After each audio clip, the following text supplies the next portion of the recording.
The Astra Crown orbital station hung against the black velvet of deep space, a spinning wheel of light at the fractured edge of the Heliad cluster.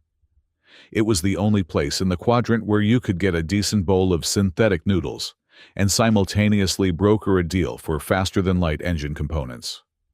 The station served as the pressurized, perpetually neon-lit handshake between the human colonial union and the enigmatic Aurora Empire.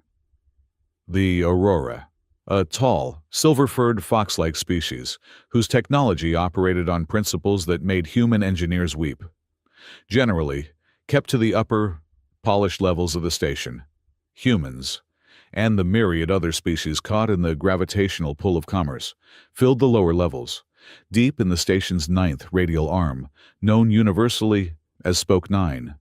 The air carried a permanent scent.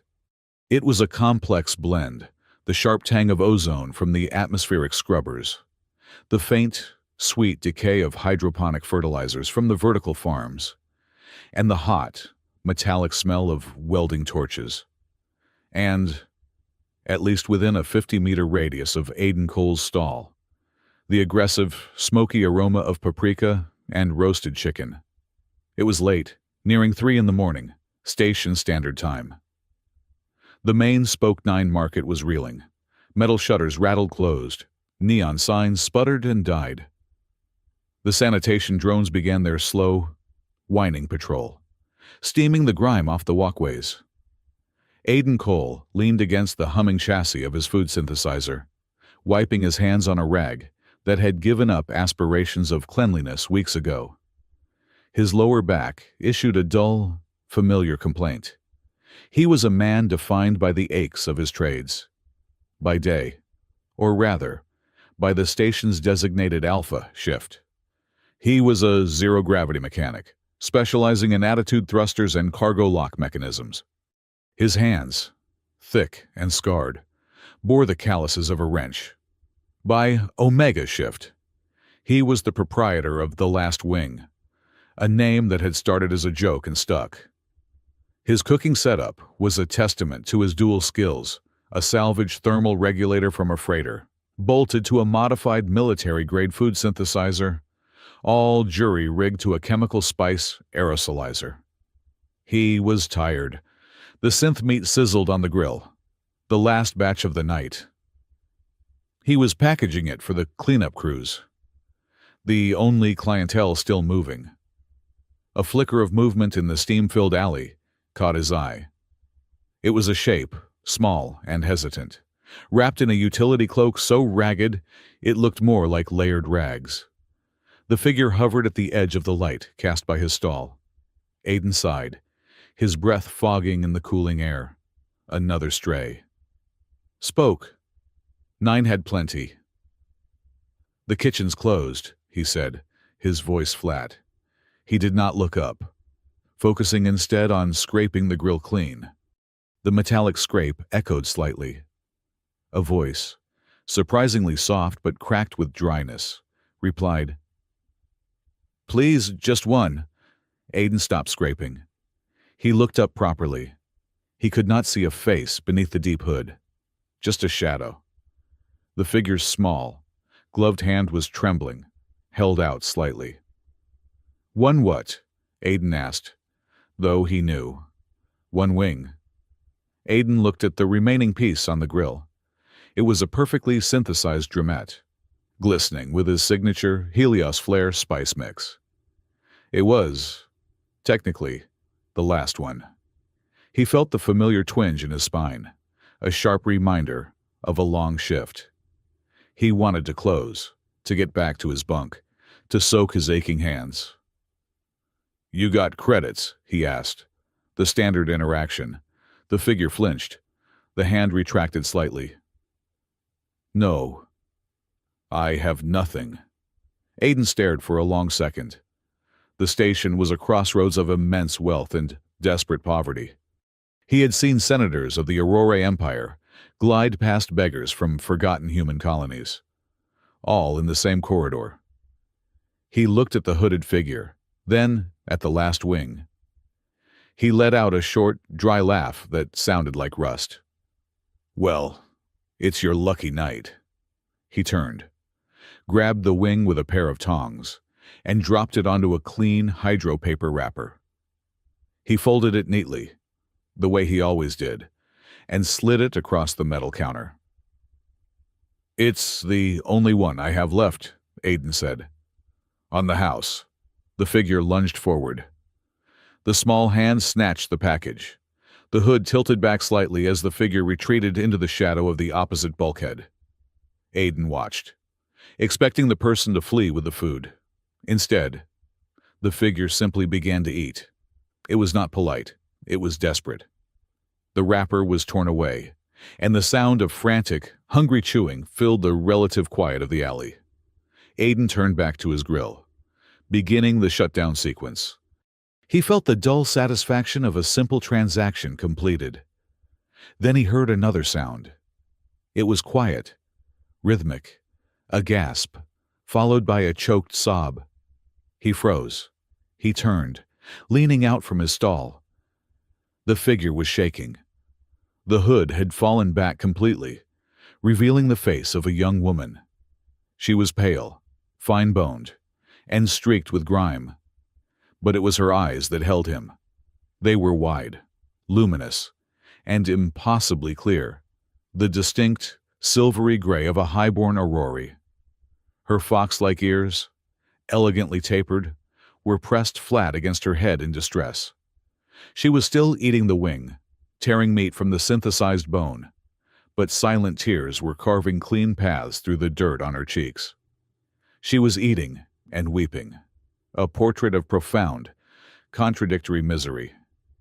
Aiden felt a sudden, sharp coldness in his gut that had nothing to do with the station's air handlers. An aurora. Down here, dressed in rags. Starving. This was wrong. This was dangerously wrong. "Hey," he said, his voice softer than he intended. "Are you all right?" The woman, the girl, looked up at him, her silver eyes wide with a mix of terror and bizarrely gratitude. She tried to speak, but her mouth was full. She just sobbed again, a gut-wrenching sound of profound relief. Aiden, mechanic and cook, fixer of broken things, was suddenly, hopelessly, out of his depth. He reached for the rag by his synth, the cleanest one he had. "Look, it's okay. You're safe here." He stepped out of his stall, holding the cloth out. The moment his boot hit the walkway, the alley exploded with silent, precise motion. From the shadows of the roof struts, from the dark recesses of the intersecting corridors, from thin air itself, 5 figures materialized. They were all female, all aurorae, tall and lethally graceful.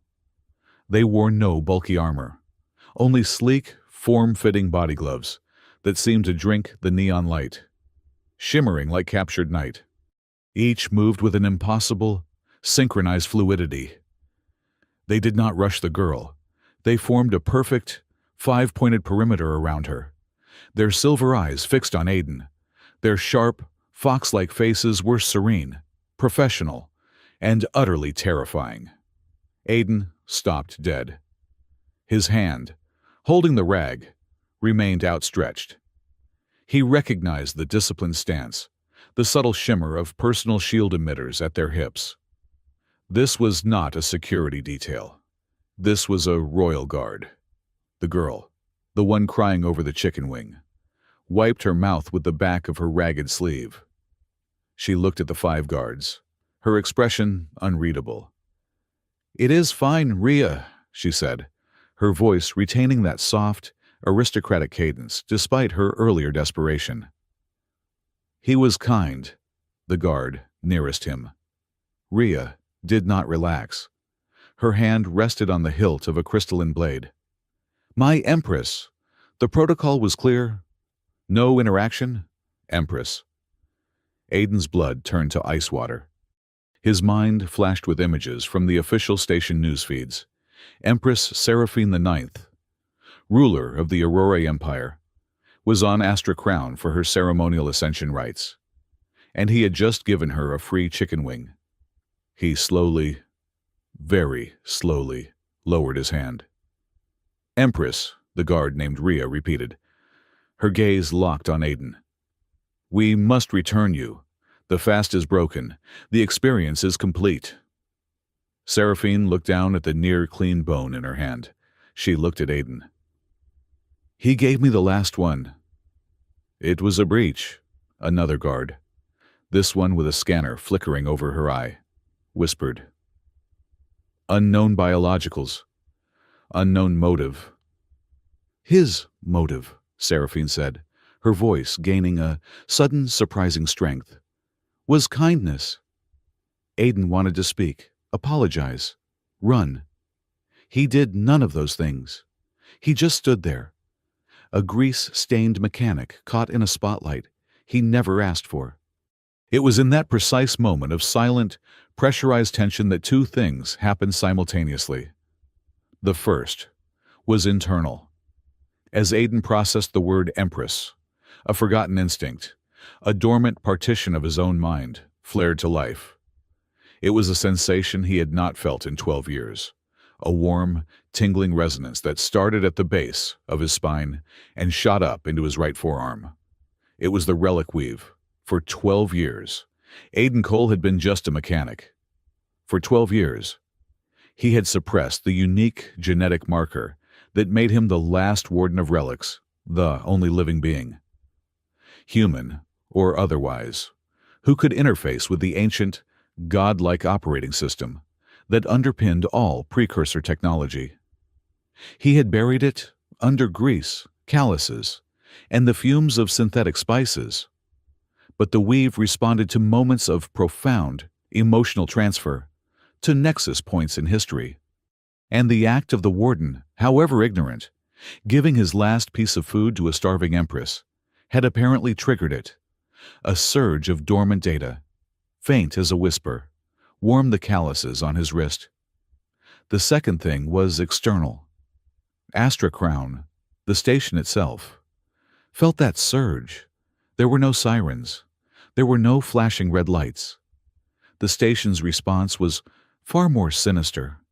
A high-frequency pulse, too high for most species to hear, but painfully audible to the Aurora's sensitive ears, swept the alley. The 5 guards winced, their ears flattening. Aiden felt it as a vibration in his teeth. He knew that pulse. It was not a police alert. It was a high-level biogenic quarantine sweep. The guard with the scanner, Mireille, hissed. "Station security is locked on. Empress. We must move." But the scanner in her hand was not aimed at the Empress.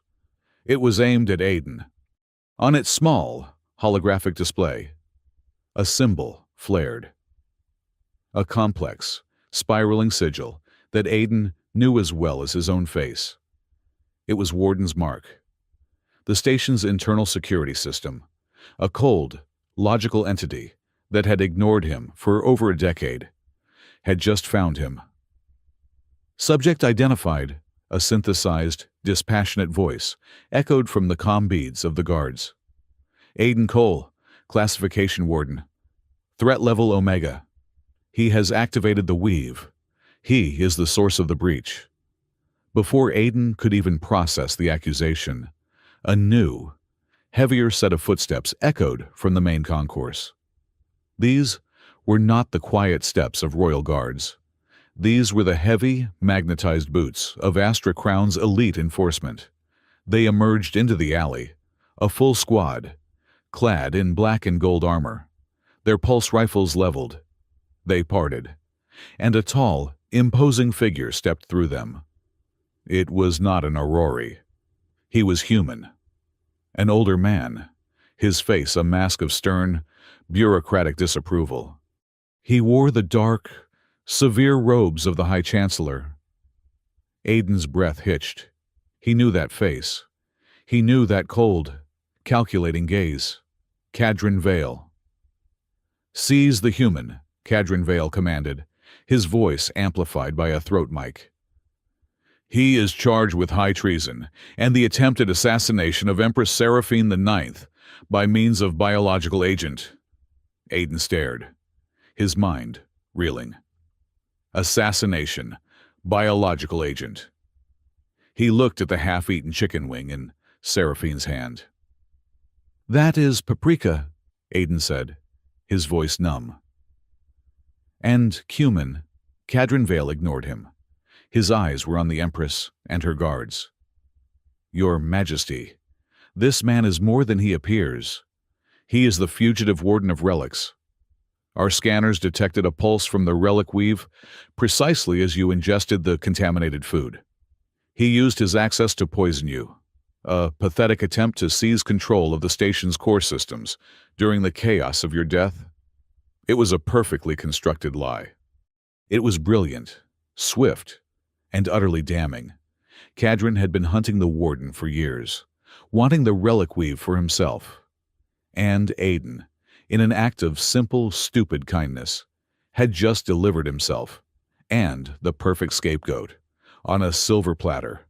Black-armored soldiers advanced, rifles raised. The 5 Aurori princesses snapped into a defensive posture, shielding Seraphine. Rhea drew her crystal blade, humming, with contained energy. "You will not touch him," Rhea stated. It was not a request. "Stand down, guard!" Cadron Vale snapped. "This is a Union matter. A human attacked a foreign dignitary at our station. He is mine." "He is in the Empress's presence," Rhea countered, her silver eyes narrowing. "He is ours." The alley was a powder keg. Human troopers versus the Aurori Royal Guard. One shot would plunge 2 civilizations into war. Aiden looked at Cadron Vale, and the exhaustion, the aches, the years of hiding coalesced into a single, cold point of fury. This man, the same man whose signature was on the internal memo 12 years ago. The memo that classified the coolant leak on Colony Station Epsilon as a minor mechanical failure. The accident that had vented his mother's medical bay into a hard vacuum. Cadron was not just framing him. Cadron was finishing a job. "Wait!" The voice was quiet, but it cut through the standoff like a laser. Empress Seraphine stepped out from behind her guards. She was still clutching the wingbone. Her face was streaked with grime and tears. Her cloak was torn, but she held herself with an authority that silenced the armed men instantly. She looked at Cadron Vale. "High Chancellor, you accuse this man of poisoning me." "The evidence is clear, Your Majesty," Cadron said, bowing slightly, a perfect mockery of respect. "The weave activation, the unauthorized food." "The fast I undertook," Seraphine interrupted, "was your suggestion, Chancellor, to experience the plight of the common people before my ascension." Her voice was soft, but laced with iron. "I experienced it. I experienced hunger. And this man, a common person, shared his last piece of food with me when I had nothing. He asked for no credits. He showed no malice. He showed honor." She turned her gaze to Aiden. It was intense, searching. He met it, his heart hammering against his ribs. "I am not poisoned," she said, projecting her voice. "I am nourished." She turned back to Cadron. "Your accusation is premature. Your troops will stand down. There will be no public arrest." Cadron's face tightened. He had not anticipated this. "Your Majesty, with respect, the security of the relic weave is paramount. He is a threat." "Then he shall be interrogated," Seraphine decreed. "But not in your cells." She looked at her 5 guards. "The Princess Guards will escort Mr. Cole to the Imperial residence on the orbital zenith. We will conduct a soft interrogation." "To ascertain the truth," Cadron Vale seethed. He was being outmaneuvered, his legitimate security concern usurped by royal decree.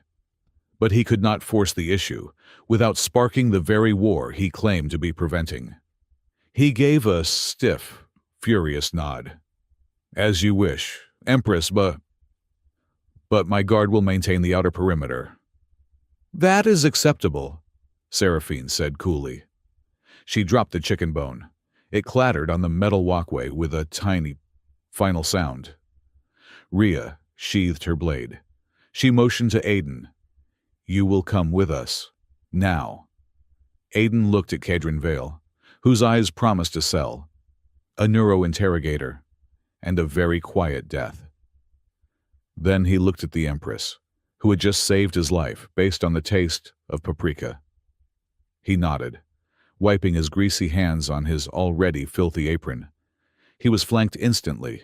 The 5 princesses closed around him. Rhea in front, Nixel, the quiet spy. Behind, Solène, the diplomatic one, and Mireille, the tech, took his flanks.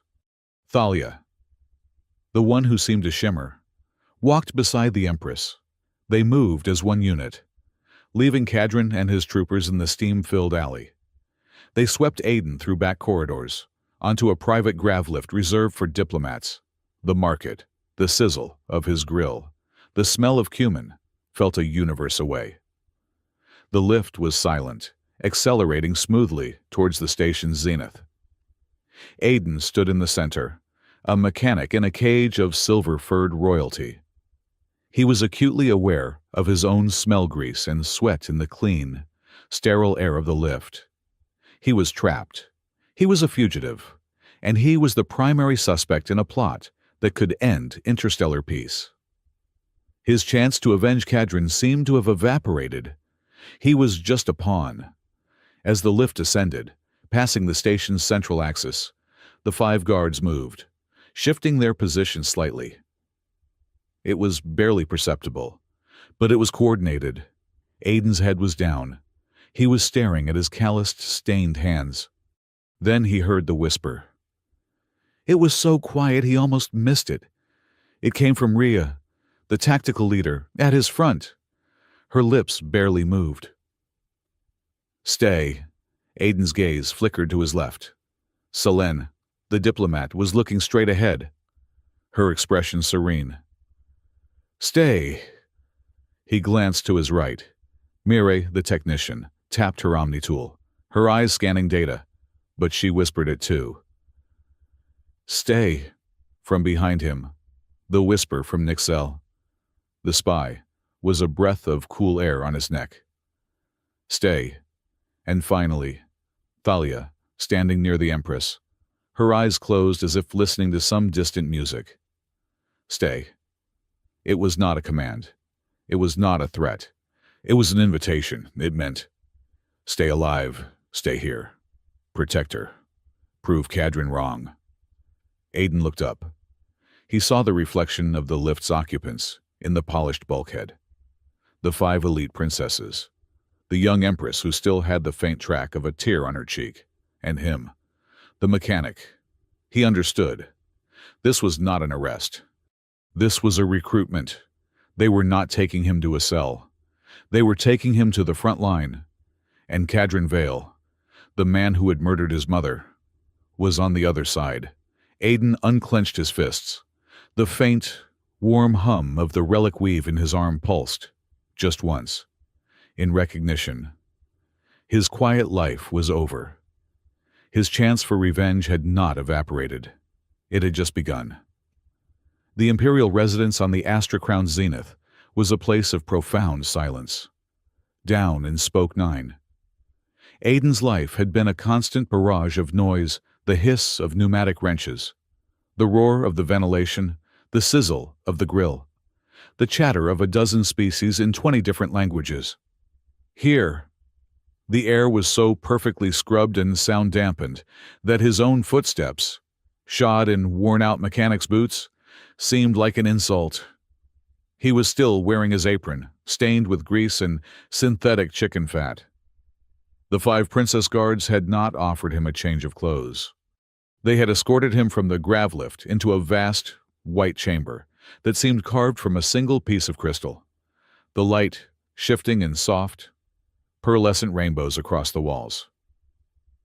"The Empress will convene with you shortly," Rhea had said, her voice clipped and formal. "You will be held in the adjunct quarters." Aiden had expected a cell, however soft. He had not expected to be led through another corridor to a room that was unmistakably a kitchen. It was the most advanced kitchen he had ever seen. It gleamed with unfamiliar alloys and shimmering energy fields. In the center, a food synthesis platform the size of his entire stall hummed silently. Tall, silver-furred aurorae. Their elegant, fox-like features, set in expressions of serene concentration, moved with balletic grace, operating controls with gestures in the air. They all wore immaculate white uniforms. Aiden, standing in the entryway, smelling of burnt paprika and engine coolant, felt like a pile of garbage dumped in a sanctuary. The aurorae chefs stopped. They stared. Their sensitive, tapered ears twitched in unison, their noses wrinkling. Rhea stepped forward. "This is the human Aiden Cole?" Her voice was pure command. The chefs immediately straightened.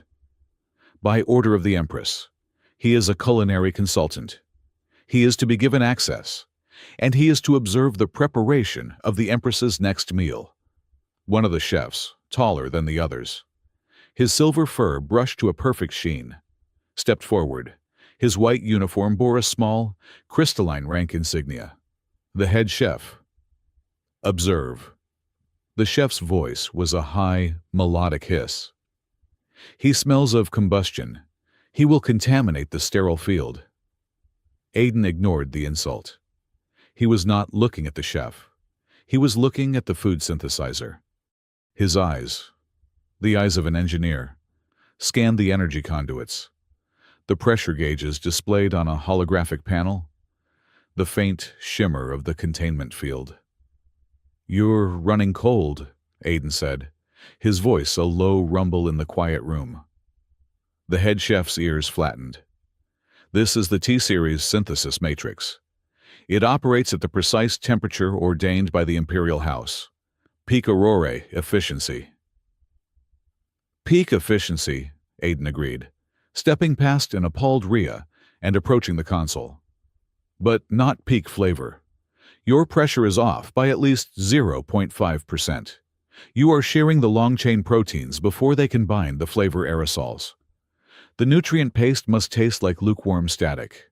A collective, sharp gasp came from the aurorae staff. The head chef looked as if Aiden had just slapped him, before the chef could sputter a reply. "Mireille." The engineer princess pushed past Rhea. Her eyes were bright with a sudden, fierce curiosity. She ran her fingers over a data port, and a stream of technical readouts flooded her vision. "He is right," she murmured, stunned. "Look, Phelan, the flavor quotient is 6% below optimal. I always assumed it was a limitation of the base materials." The head chef, Phelan, looked at the readings, then at Aiden, his professional pride warring with the data. "Give me a hydrospanner and a resonance key," Aiden said, already reaching for the access panel beneath the console. "And get me access to the spice matrix." Phelan was too shocked to protest. He simply gestured, and a younger chef handed Aiden the tools. For 10 minutes, Aiden worked. He did not move with Aurora's effortless grace. He moved with the focused, economical precision of a mechanic. He reseated the primary pressure valve, his calloused fingers tweaking a regulator that was designed to be handled by delicate energy fields. He bypassed a redundant filter and rerouted the aerosol feed. The synthesizer, which had hummed, now thrummed, its pitch slightly lower, warmer. Then he turned to the spice rack. It was a sterile, automated wall of synthesized compounds, mineral salts, synthesized capsaicin, acidic solutions. "This," Aiden said, "is not food. This is chemistry." He cut 2 utility bags off his dirty apron, The pouches Cadron Vale had called biological agents. "This," he said, "is food." He opened the first pouch. A warm, smoky, earthy scent filled the sterile air. Paprika. He opened the second. A sharp, almost tangy aroma. Cumin. He even had a small container of desiccated garlic granules. The Aurorai chefs took an involuntary step back. Their sensitive noses, accustomed to sterile air and subtle synthesized scents, were overwhelmed. Two of them sneezed, sharp, high-pitched. Aiden ignored them. He measured a small amount of each, feeding them directly into the newly modified aerosolization chamber. He programmed the synthesizer to produce a simple, nutrient-rich broth. The machine hummed. 5 seconds later, a small bowl filled with steaming, deep orange liquid slid into the dispenser. The aroma hit them all. It was not just warm. It was complex. It smelled of smoke and earth and a faint, savory heat. It smelled, for the first time in that kitchen, alive. Aiden picked up a tasting spoon, dipped it, and handed it to the head chef. Phelan looked at the spoon as if it were a weapon. But Mireille was watching him, and Rhea was watching him, and his entire staff was watching him. With a deep, shuddering breath, Phelan put the spoon in his mouth. His silver eyes went wide. His ears, which had been flat with offense, shot straight up. He did not speak. He just took the spoon, dipped it back into the bowl, and tasted it again. Aiden Cole, the prisoner, had just taken control of the Imperial kitchen.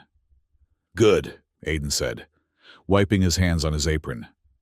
"Now that I have your attention, I'm not eating or serving anything from the station until I inspect the supply lines. All of them. Garbage in, garbage out. That's the first rule of cooking." Mireille was energized. "A full diagnostic? Yes. I will grant you access. Phelan, assign him a guide." "No," Aiden said flatly. "No guide. I work better alone. Just give me the schematics for the utility conduits." This time, it was Rhea who stepped in. "Knelt will accompany you." The silent, watchful princess, Knelt, emerged from the shadow of the doorway. She nodded once. She was not a guide. She was a guard, and an executioner if he stepped out of line. Aiden shrugged. "Fine, but she stays quiet." Knelt's lip twitched, the closest she came to a smile. "I can manage that." The utility conduits beneath the Imperial residence were a different world. The polished crystal and warm light vanished, replaced by the familiar metallic tang of ozone, lubricant, and recycled air. Pipes as thick as a man's torso ran in complex, color-coded bundles along the bulkheads. Aiden had the station schematic floating on a data slate Mireille had given him. He was not looking for a structural fault. He was looking for something that felt wrong. Knelt moved behind him, like a ghost, her soft-soled boots making no sound on the metal grating. Aiden stopped at the primary junction where the nutrient paste, water, and atmospheric supplements were piped into the residence. It was a massive, sealed nexus. "The contamination was alleged to be biological," Knelt said, her voice a low whisper. "Human. From your stall."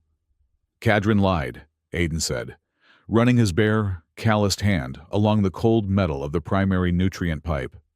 The pipe was vibrating, as it should, with the steady pulse of the flow. "Cadron Vale is the High Chancellor," Knelt countered. "He does not need to lie, he simply redefines the truth." Aiden's hand stopped. He pressed his palm flat against the metal. He closed his eyes, filtering out the thrum of the station, the hum of the conduit's lights. He felt the main pulse of the nutrient pump, a steady thump-thump-thump. But beneath it there it was, a faint, subharmonic resonance, a vibration, so high and fast it was almost just a feeling, a tingling itch in his fingertips. It was not mechanical. It was not supposed to be there. "Here," he said. He rapped his knuckles on the pipe. "There is an inspection panel 2 meters back. Open it." Nixel produced a crystalline tool, and, with a few deft movements, the panel hissed open. Inside, the pipe was pristine, but clamped to the exterior of the inner lining, almost invisible, was a device. It was no bigger than his thumb, dark, and seemed to be made of a non-reflective ceramic. It had no power source Aiden could see, yet it was clearly active, emitting that faint, high-frequency vibration. "What is it?" Nixel whispered, her hand drifting to the weapon at her hip. "It's a spoofer," Aiden said, his engineering mind cataloging the design. "A nanite injector." He carefully, gently, ran his fingers over its surface. As his skin brushed the ceramic, the dormant, tattoo-like sigil of the warden on his forearm flared with a sudden, faint warmth. He clenched his fist, suppressing the weave's automatic desire to connect. The device was weave-adjacent, corrupted, bastardized. "It's not a poison," Aiden murmured, his mind racing. "Not a fast one. It's an interference device. It's been flooding the nutrient supply with blind nanites. They are not toxic, but they are programmed to interfere. They break down complex nutrients, block certain protein uptakes." "For what purpose?" Nixel asked. "Fatigue, paranoia, mental confusion, weakened immunity." Aiden looked at her, his eyes cold. "It's a slow-burn assassination, the kind of sickness that a doctor would blame on stress or an allergy. Or," he added, his voice hardening, "a novel human biological contaminant introduced by an outsider." Nixel's silver eyes widened. "Kadrin, he was poisoning her all along. He was building a case against your people before you even arrived." "And I just walked right into it," Aiden said, disgustedly. "I was the perfect scapegoat, the warden, who supposedly used his power to deliver the final toxic blow." He gently, expertly, detached the device. The subharmonic vibration ceased. The air in the conduit felt cleaner. He held the small, dark ceramic piece in his palm. "He wants the Empress weak," Nixel said, her mind working through the tactical implications. "He wants her dependent on the Stone Council. He wants her to fail." "He wants more than that," Aiden said, pocketing the device. "He wants the weave, and he's willing to start a war to get it." They returned to the upper levels. This time, they were not taken to the kitchen. They were ushered into a private briefing room. The other 4 princesses were already there. Aiden placed the small, dark device on the center of the polished table. The 5 princesses of the Aurorai Empire stared. "He found this in the primary nutrient line," Nixel reported coolly. "It is a nanite injector, designed to slowly incapacitate the Empress. The goal was to frame the human union." A pin would have broken the silence. Rhea, the tactical leader, was the first to speak. Her face was granite. "This confirms the threat is internal. Kadrin Vale has committed high treason. He is attempting to destabilize the throne." Her primary concern was clear state stability. "This is an act of war," Solène, the diplomat, whispered, her hands clasped tightly. She looked horrified. "He is using our people's fear of humans to justify it. This is why we must build a bridge, not a wall. We must expose this carefully." "Expose what?" Mireille, the engineer, leaned in, her eyes shining with a terrifying intellectual hunger. She was not looking at the device as a weapon, but as a piece of technology. "This power cell is precursor-derived. It's shielded, routed through a null-space capacitor. It's a bastardization of relic weave architecture. How did you find it? The resonance signature would be almost undetectable. She looked up, her silver gaze pinning him. You did not scan for it. You felt it, did you not? The weave in you recognized it. Aiden met her gaze. I'm a mechanic. The pipe was making a noise I did not like. Mireille held his stare, a small, dangerous smile playing on her lips. She did not believe him, not for a second. It sings a dark song, Thalia, the mystic said. She had not moved, her hands resting in her lap. She had not even looked at the device. She was looking at Aiden. But the old machines sing a brighter one around you, Warden. They have been quiet for so long. Now, they are humming. You make the station's heart beat faster. You unbalance the song. So we have our proof, Rhea said, cutting through the mysticism. But this device links to no one. It is shielded. As Mireille said, we cannot take this to the Stone Council. Cadron controls them. They would call it a fabrication. He will move again, Nixel said. He has been exposed, even if he does not know it. He will accelerate his plan. Aiden listened to their debate. They were powerful, intelligent, and lethal. But they were aurorae. They were thinking in terms of politics, energy signatures, and songs. Aiden was human. He was thinking like a cornered mechanic. He was thinking about his mother. He's not just attacking the Empress, Aiden said, his voice cutting through their discussion. He's attacking the idea of us, of humanity. Before he could finish, a soft chime sounded. An aide appeared at the door, bowing. Mr. Cole, the Empress wishes to see you, in the hydroponic gardens, alone. The hydroponic garden was at the station's absolute zenith, a transparent dome that looked out onto the breathtaking sprawl of the Heliad cluster. Stars burned like diamond dust against the black. Inside, the air was warm, humid, and smelled overwhelmingly of mint. But it was not earth mint. This was star mint, a silver-leafed aurori plant whose scent was like cool metal and sharp peppermint. Empress Seraphine was standing by a low, bubbling stream, not in her formal robes, but in a simple, gray tunic. She was not wearing her crown. With her grime-streaked face from the alley washed away, she looked impossibly young and burdened. My guards tell me you have made yourself useful, she said, without turning. Her voice was quiet, melodic. Head chef Phelan is in equal parts terrified and impressed. He claims you have assaulted his synthesizers with pepper dust. It's just paprika, Your Majesty, Aiden said, stepping onto the soft, mossy grass. And cumin. They are harmless.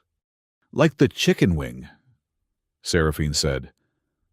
It was not a question. Yes. She turned to him. Her silvery gray eyes were serious, searching. All traces of the starving, desperate girl were gone, replaced by the ancient weariness of a ruler.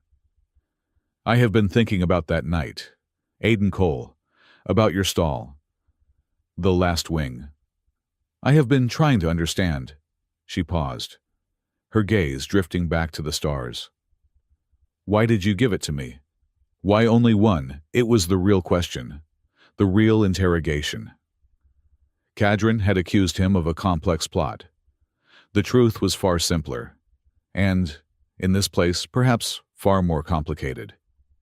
Aiden leaned against the railing of the small bridge, the smell of star mint rising around them. Because sometimes, Your Majesty, he said, his voice low, sometimes, half an act of kindness is enough to save a whole day. Sometimes, it's all you have to give. And sometimes, it's all the other person needs.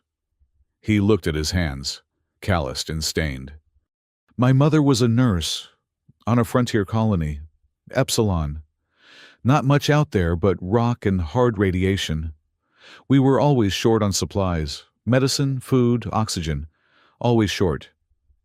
He had not spoken of this in 12 years. I remember. There was a supply transport. It was 2 weeks late. The children in the habitation block were scared, listless. My mother completed a 12-hour shift in the clinic. She came home, and she had one single synthesized protein bar. Her only one for the day. He smiled, a faint, sad expression. She did not eat it. She took a knife, and she cut it into 10 tiny pieces. She walked down the corridor and gave one small piece to 10 different children. It was not enough to feed them, but it was enough to make them smile. It was enough to make them feel remembered. He finally looked up, meeting the Empress's gaze. She taught me that being human is not about having the most. It's about how we share the small parts that are left over. Seraphine held his gaze for a long time. A single, perfect tear welled and traced a silver path down her cheek, just as it had in the alley. But this was no hungry tear. That, she whispered, is why Kadrin fears you. He does not understand that. He sees only power, resources, and control. She stepped closer. The Aurora Empire is divided. Aiden, the Stone Council, the old traditionalists, believe our alliance with humanity is a weakness. They see your messy, emotional adaptability as a plague. Kadrin controls the council. He is using my ascension to force a vote of no confidence. He wants to sever the alliance. And he needs the relic weave to do it, Aiden finished for her. He thinks it's the key to your empire's independence. He thinks it's the ultimate weapon. He believes wrong, Seraphine said, echoing his own thoughts. Yes, he does, Aiden agreed. The weave isn't a weapon. It's a network. It's a memory. It's a responsibility. Then prove it, she said, her voice gaining a sudden fierce strength. Stay. Help me. Prove him wrong.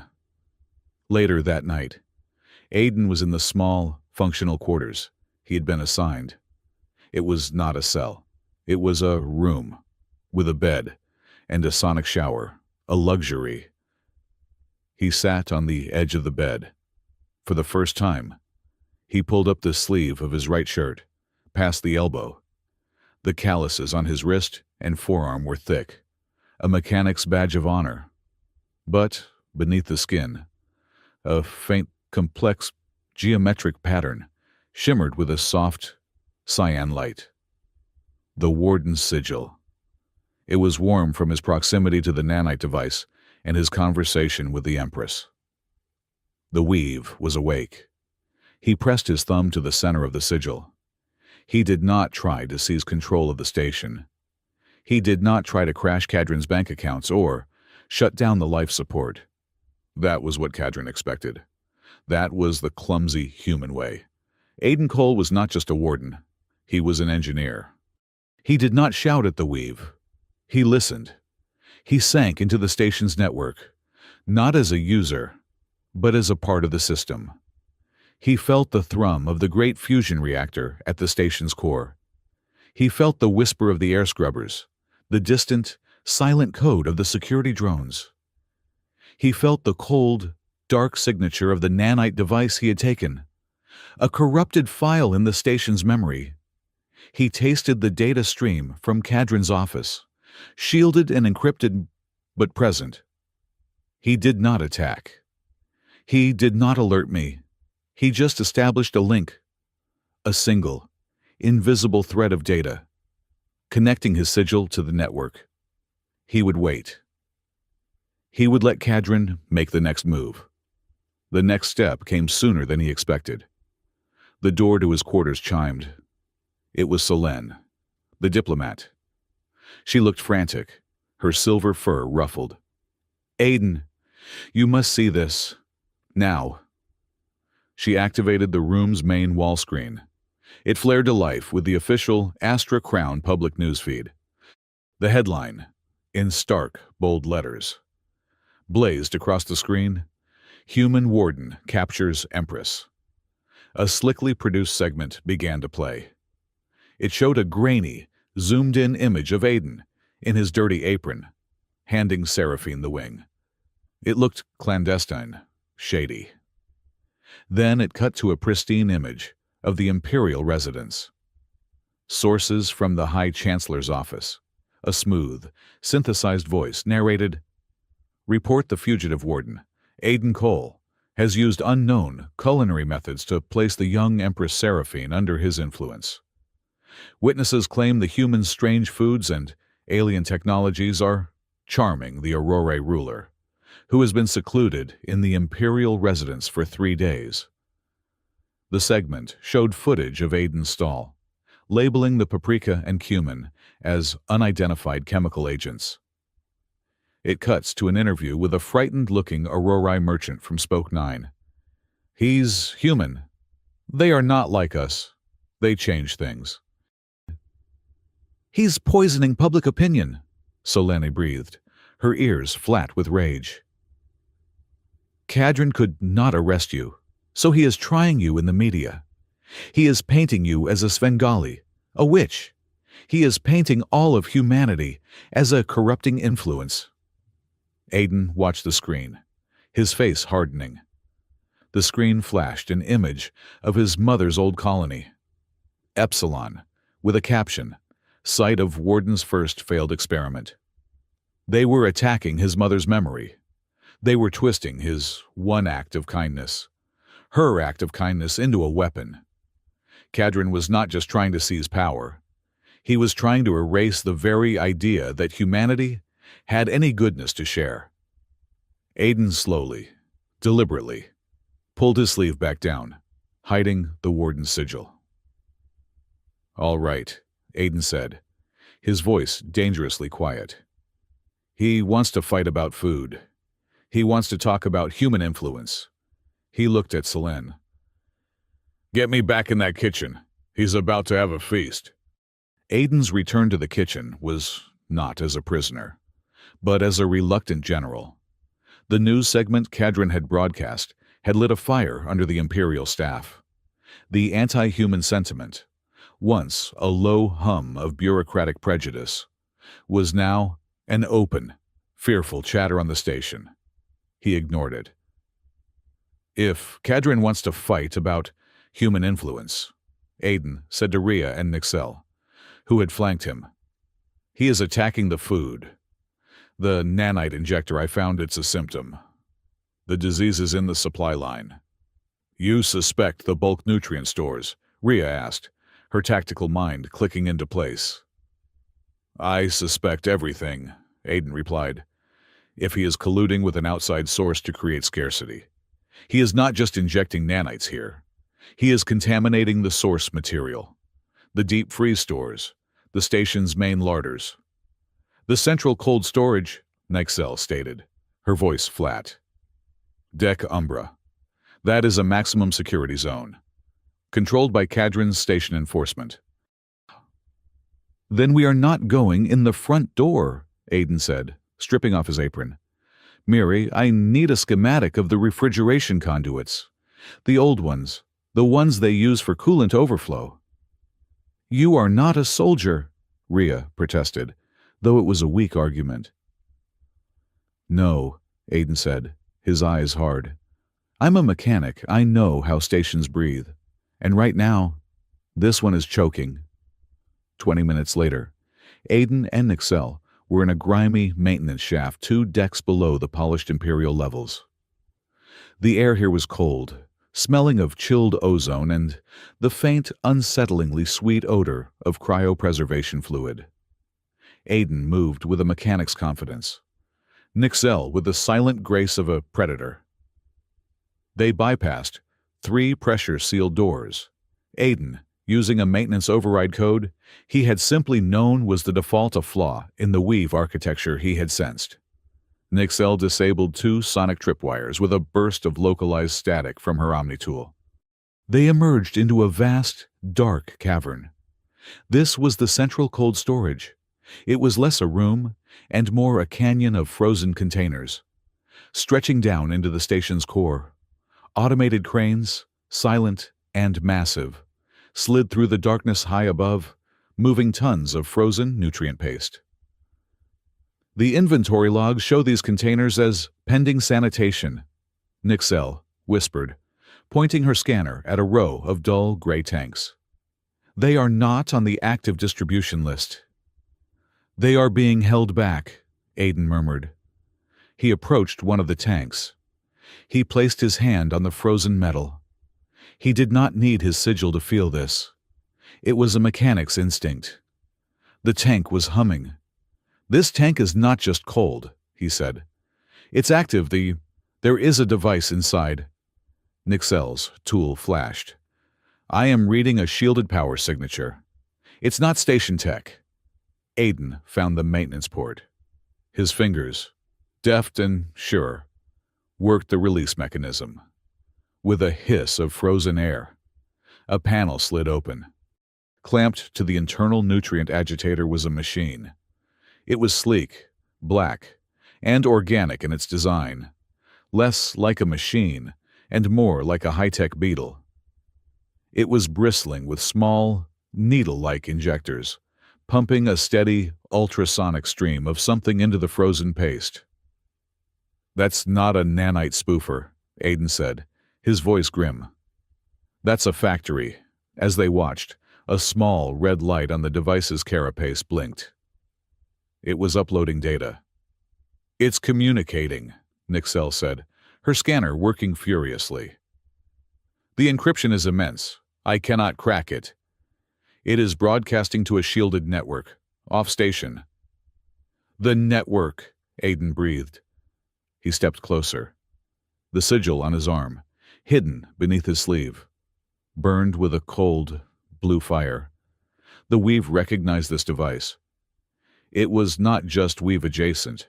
It was a licensed, core-level Weave peripheral. "It's a parasite drone," Aiden said, his mind connecting the pieces. "It's reporting inventory, managing the contamination, and taking orders. This is organized. This is corporate."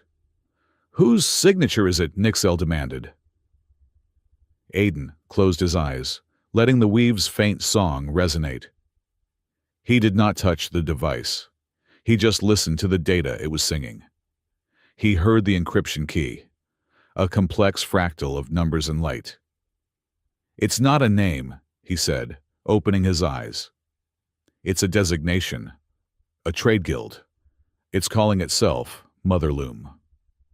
They returned to the briefing room.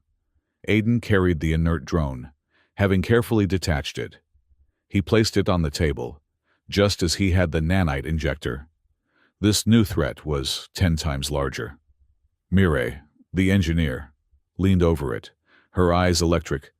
"Motherloom, it cannot be." "You know it," Aiden stated. "It is the largest, wealthiest, and most powerful logistics guild in the known galaxy," Solène, the diplomat, said, her face pale. "They control the shipping lanes. They run grain exchanges for 112 planets. They are not a company. They are a necessity.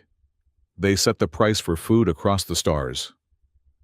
"And they are here," Rhea said, "in our cold storage, poisoning our nutrient supply."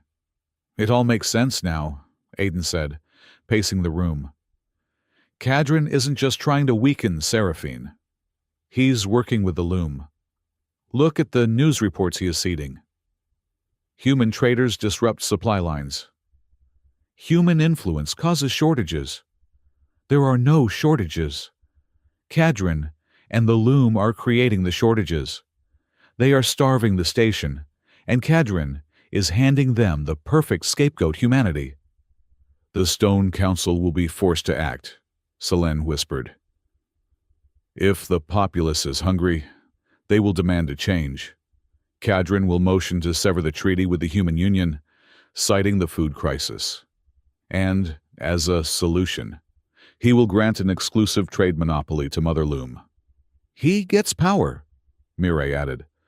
"The Loom gets a quadrant," and the Empress becomes a prisoner on her own throne. The room was heavy with the weight of the conspiracy. Rhea, ever the pragmatist, spoke first. Our course is clear. This drone is evidence. The warden's testimony is proof. We must present this to the Stone Council. We must follow protocol. Protocol is suicide, Knelt scoffed, her hand resting on her blade hilt. The council is loyal to Kadrin. They will bury the drone, silence us, and call Aiden a liar before he finishes his first sentence. The protocol is broken.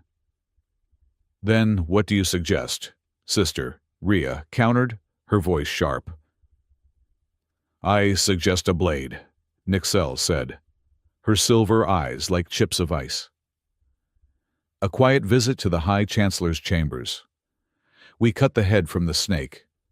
The conspiracy dies with him. It is clean. It is efficient. And it is stupid. Solène snapped, shocking her sisters with her vehemence. You kill Kadrin, and Mother Loom makes him a martyr. He becomes the noble Aurore who died trying to save his people from human assassins. You do not just prove his point. Knelt, you become his point. We lose the people. We lose the alliance. And the Loom wins anyway. The three sisters were locked in a stalemate. All eyes turned to Aiden. He was leaning against the bulkhead, arms crossed. Knelt is right about the council. Rhea is right that assassination is not the answer. And Solène is right about the court of public opinion. He pushed off the wall. Kadrin is fighting a war of information. He is using lies, fear, and hunger. You cannot stab a lie. You cannot arrest hunger. We have to fight him on his own terms. We need more than just truth. We need public truth. We need to show everyone, from the Stone Council to the mechanics in Spoke 9, exactly who is poisoning them. And we use Kadrin's own system to do it. He controls the media, Rhea noted. But he does not control the weave, Aiden said. Not really. He is just a user. He does not know how to listen. I do. A tense silence fell. Mireille, the engineer, had been watching Aiden, her head tilted. She had been quiet during the argument, her gaze fixed on him. You are a very interesting mechanic. Aiden Cole, she said softly. You talk about listening to the weave. You found a drone no scanner could. You fixed a synthesizer by feel. She motioned for him to follow her. A moment. I wish to test your theories. She led him to her private workshop. It was a controlled chaos of parts, energy fields, and holographic schematics. In the center of the room, on a pedestal, was a small, intricate device of swirling, metallic bands. It looked like an ancient astrolabe. This is a weave lock, Mireille said. A puzzle box from the first expansion. It's a diagnostic tool for the old wardens. According to the archives, it's a test of resonance and harmonic flow. No one has been able to open it in 3 centuries, not even our best cryptographers. She activated it. A complex, shimmering lattice of light appeared above the device. It looked like an impossible energy knot. Show me, she said, her voice a challenge. Show me how a mechanic listens. Aiden looked at the puzzle. He saw Mireille watching him, her sharp, intelligent eyes missing nothing. He saw the test, and in his mind, the puzzle instantly unraveled. It was not a knot. It was a flowchart. The energy was not locked. It was simply misflowing. It was a simple hydraulics problem. The solution was obvious. You did not force the lock. You did not attack the knot. You simply opened a bypass valve, rerouted the primary flow, and the knot would untangle itself. It was the warden's philosophy: do not destroy, repair. He could have solved it in 2 seconds. Instead, He frowned. He rubbed his chin, pretending to be deep in thought. "This is complex," he muttered, playing the part of the dumb mechanic. "The energy flow is all wrong. It's fighting itself." He reached out a hand, hesitating. What if you are not supposed to push? Look at this primary node. It's overloaded. But this secondary conduit," he pointed, "is dormant.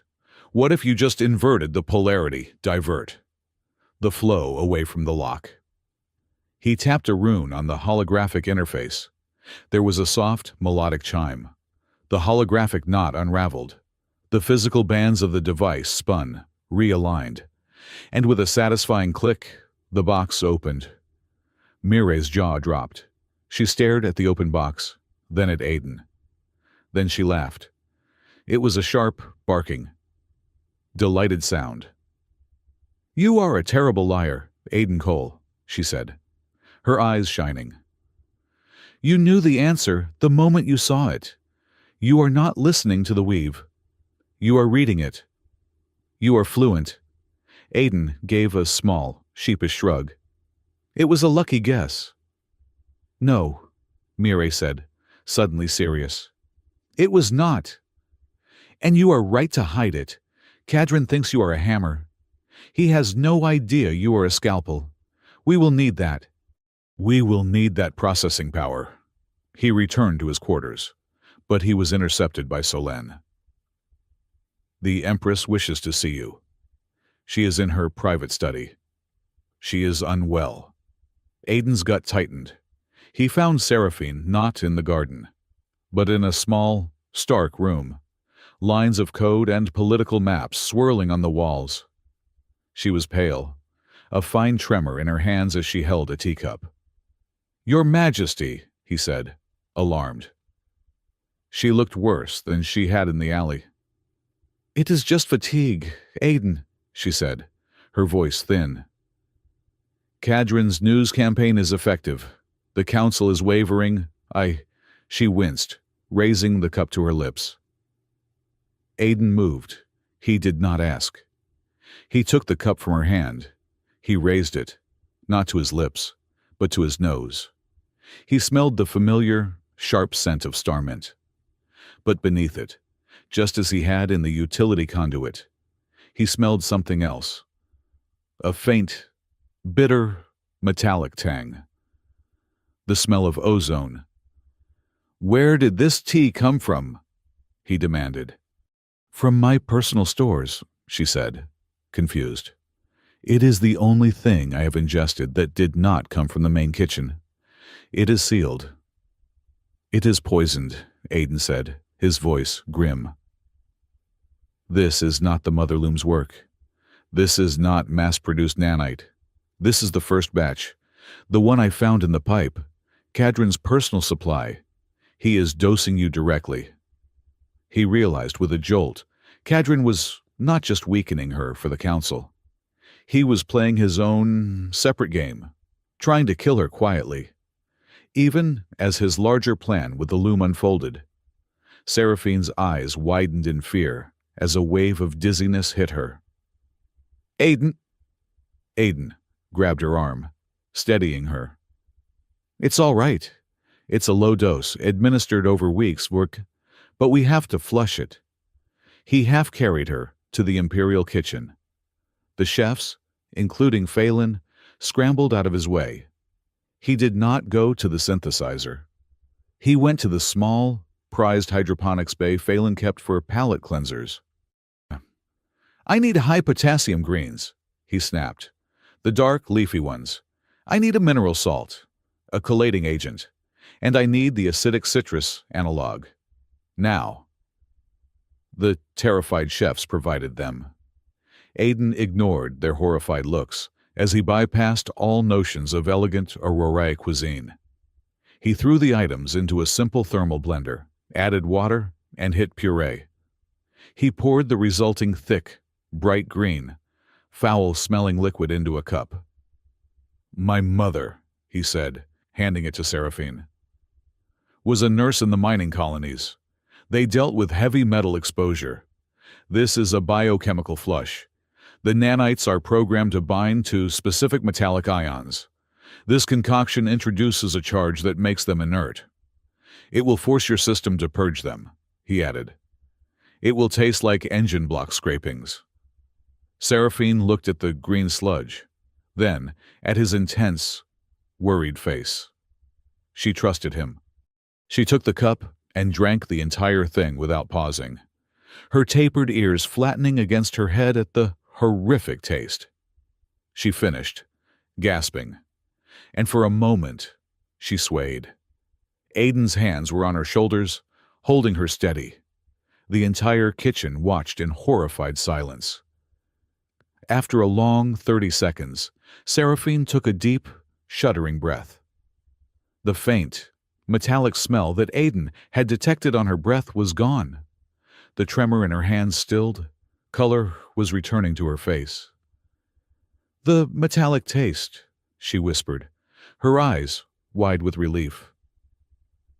"It is gone." She looked at him, her savior, the man who had fed her when she was hungry and cured her when she was poisoned. The line between Empress and subject, between warden and mechanic, blurred into a moment of profound, shared intimacy. She did not let go of his arm. He did not move his hands from her shoulders. It was a silent acknowledgement more powerful than any words. Rhea, who entered the kitchen nearby, broke the moment. Her face was a mask of cold fury. "Kadrin has made his move." Aiden and Seraphine broke apart, the strategic reality crashing back in. "What is it?" Seraphine asked, her voice stronger now. "He has invoked the Ascension trial," Rhea said, citing the clear and present danger of the rogue warden, the contamination of the food supply, and the Empress's frail health. He is forcing a trial of worthiness. He has demanded the Stone Council convene tomorrow. He is challenging you for control of the station's core. "He cannot do that," Solène protested, having followed Rhea in. "The Ascension is a formality." "He is using an ancient, forgotten law," Rhea said. "The trial is simple. He who can prove dominion over the station's core systems, the ancient spindle, shall be granted regency until the Empress is pure again." "The spindle," Mireille breathed, her eyes lighting up. "The full-sized one, the weave core in the main chamber? It's a trap." She looked at Aiden. "He knows he cannot control it. He is betting Seraphine cannot either. But he is colluding with Mother Loom. The Loom has given him a key, a spoofed code. He will cheat. He will appear to control the spindle. The council will grant him regency, and he will have won. And," Aiden said, his voice low, "he is betting I, the true warden, will try to intervene. The moment I interface with the spindle, his guards will arrest me for treason, proving his point and disqualifying the Empress permanently." A heavy silence fell. Kadrin had checkmated them. "What do we do?" Solène asked, her voice trembling. "We cannot let him win." Aiden looked at the parasitic drone, which he had brought with him. He looked at Mireille, the engineer. "We accept his challenge," Aiden said. The princesses all stared at him, as if he were insane. "He is bringing all his tools to this one fight," Aiden continued, a slow, cold smile spreading across his face. "He is so confident in his Mother Loom key that he will be coordinating with them. He will need a live data feed to spoof the spindle." He picked up the parasitic drone. "Mireille, you and I are going to modify this. We are not going to block its signal. We are going to add to it. We are going to turn this parasite into a bait. We are going to piggyback a data worm onto its next broadcast." Mireille's eyes widened as she understood. "A tracker." "More," Aiden said. "A logic bomb. When Kadrin activates his cheat code, This little spy will wake up. It will hitch a ride on Cadron's private signal, right back to his command server. And from there, right back to Motherloom's central hub. We are not just going to prove he is cheating. We are going to find out everyone he is cheating with. He was not just going to stop Cadron. He was going to use Cadron as a lure to catch the bigger fish. The 5 princesses looked at him, the human mechanic, their prisoner, their chef, their savior, their only hope. It was Rhea who spoke, her voice thick with a new, profound respect. Your plan is dangerous. It relies on Cadron acting as you predict. If it fails, he will have us all executed for treason. If we do nothing, Aiden replied. He wins anyway. I prefer to fail while fighting. He looked at each of them, one by one. Rhea, the tactician, Nixel, the assassin, Solène, the diplomat, Mirai, the engineer, Thalia, the mystic, who had been watching him with a strange, knowing smile. One by one, they nodded. Stay, Rhea said. It was not a request. It was not an invitation. Stay, Nixel whispered. Stay. Solène affirmed. Stay, Mirai grinned. Stay, Thalia sang. It was a vow, a mutual pledge. They were in this together, and Cadron Vale had no idea what was about to hit him. The Ascension Hall was the heart of Astra Crown's power. It was not a room of crystal and light like the Empress's residence, but a vast, cold amphitheater of black, star-shot marble. It was designed to intimidate, to remind all who entered that they were small and the Aurora Empire was vast. In the center, dominating the space, was the ancient spindle. It was not a machine, but a living column of data, a pillar of swirling opalescent light that pulsed with the slow, ancient heartbeat of the relic weave. It rose from a polished black console, climbing 3 stories high, to disappear into a network of crystalline conduits in the ceiling. The Stone Council, 12 silver-furred, ancient aurorae, sat in a high, curved row, their faces impassive, judgmental. Below them, on a raised dais, stood High Chancellor Cadron Vale. He was resplendent in his dark, formal robes, the very picture of authority. Empress Seraphine sat on a simple lower throne to the side. She was no judge, she was the accused. Aiden Cole and the 5 princess guards stood in the section reserved for witnesses. Or, in this case, evidence. He was clean, finally, wearing a simple, dark utility uniform Mirai had provided. But he felt the weight of every eye in the room. The law is clear, Cadron Vale's amplified voice echoed in the cold hall. The Ascension rites require the Empress to be of sound mind, sound body, and free of corrupting influence. Our Empress, he gestured to Seraphine, his voice dripping with false sympathy, is unwell. She is under the sway of this human. A rogue warden who, by his own admission, has tampered with the Imperial food supply. He turned to the Stone Council. I do not seek power. I seek purity for the throne. I have invoked the Ascension trial only to protect our people from this insidious human influence. The law states that regency shall be granted to the one who can prove harmonious dominion over the relic weave, the one who can command the ancient spindle. He gave Aiden a smile that was all teeth, a test of purity, a test of worthiness. He strode to the console. I shall demonstrate. Cadron Vale produced a small, intricate device. It was a crystalline shard, glowing with a faint, purple light, clearly of Aurora design, but with an underlying technological signature that made Mirai's fur bristle. A gift from Mother Loom. He placed the shard into a slot on the console. I command the spindle, Cadron declared, to demonstrate the harmony of a pure, unified empire. The spindle reacted instantly. The opalescent light shifted, turning a deep, royal purple. The soft, ambient hum of the weave rose in pitch, becoming a loud, impressive, harmonic chord. On the walls, the data streams solidified into a vast, complex fractal, a beautiful, swirling pattern of imperial authority. The Stone Council murmured, impressed. The display was undeniable.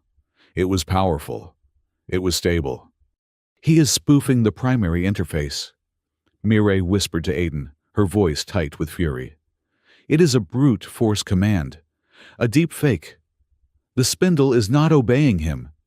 It is just running a pre-packaged program from that key." Cadron Vale removed the key, and the spindle returned to its neutral, pulsing state. He turned to the council. "I have shown my harmony. Now, let the human show his—" He sneered at Aiden. "What will you use? Wardenay, dash of pepper, a pinch of salt." Aiden looked at Seraphine. She was pale. Her hands clasped so tightly her knuckles were white. But she met his gaze. She nodded. Just once. Aiden stepped forward. The princess guards moved with him, a silent, silver-furred wall. "What is this?" Warden Cadron mocked as Aiden approached the console. "Do you have a key?" "I do," Aiden said. He reached into his pocket. He was not carrying a tool, or a weapon, or a data slate. He was holding a small, neat package of hydropaper. In the Imperial kitchen, 2 hours earlier, he had approached a terrified head chef, Phelan. "I need to synthesize 1 chicken wing, Helios Flare spice mix, extra smoke." Phelan, remembering the taste of the broth, had simply nodded and programmed the machine Aiden had repaired. Now, in the cold, vast Ascension Hall, Aiden Cole unwrapped the offering. It was a single, perfectly roasted chicken wing. It was still warm. The smoky Russian complex scent of paprika and cumin, his mother's spices, rose in the sterile air. The council gasped. This was not a trial, it was a farce. Cadron Vale threw his head back and laughed. "This is your human influence. You would defile the ancient spindle with garbage." Aiden ignored him. He looked at the vast, empty console. There was no sensory port. There was no slot for food. But the warden did not need a port. He placed the chicken wing directly onto the black, crystalline surface of the main console. Then, he placed his hand beside it. For a long second, nothing happened. The silence in the hall was absolute. Cadron's laugh died in his throat. The spindle's light, the neutral opalescence, began to flicker. It pulsed, not with Cadron's loud, arrogant chord, but with a new, soft, erratic beat. The sound of a human heart, the opalescent light turned to soft, warm, cyan blue. "What is this?" one of the council members whispered. Cadron stared, his confidence evaporating. "What have you done?" "You are a user, Cadron." Aiden's voice was quiet, but it was picked up by the weave itself, echoing in the hall as if he were speaking from the spindle. "You give it commands. You tell it lies. You think the weave is a machine." The cyan light became brighter, warmer. "But the weave is not a machine," Aiden continued.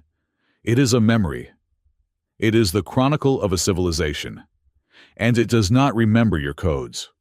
It does not care about your purity. It remembers events."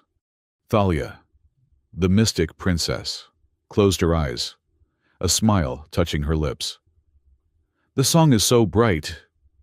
"It remembers a starving girl in a dark alley," Aiden said, his hand flat on the console. "It remembers a mechanic with sore feet, giving away the last piece of food he had." He looked at Cadron. "It reminds me of my mother, cutting a protein bar into 10 pieces to share with children who had nothing. It does not respond to a command." "Cadron," It responds to kindness. It responds to the memory of sharing. With a sound like a great crystal bell, the ancient spindle flared with blinding, pure, cyan light. Cadran's key, still sitting on a nearby tray, shattered into a dozen pieces. The purple fractal on the walls dissolved. Cadran's illusion was broken. The spindle was now bonded to Aiden. Cadran Vale, his face a mask of terror and rage, clawed at the calm beat in his ear. He is a heretic. He has corrupted the Spindle Mother. Now purge the system, purge them all. The Mother Loom's counterattack was not subtle. It was brutal. A piercing, high-frequency alarm shrieked through the hall. Every vent, every light fixture, every single port in the room hissed. Warning! The station's synthesized voice blared. Atmospheric integrity compromised. Nanite swarm detected.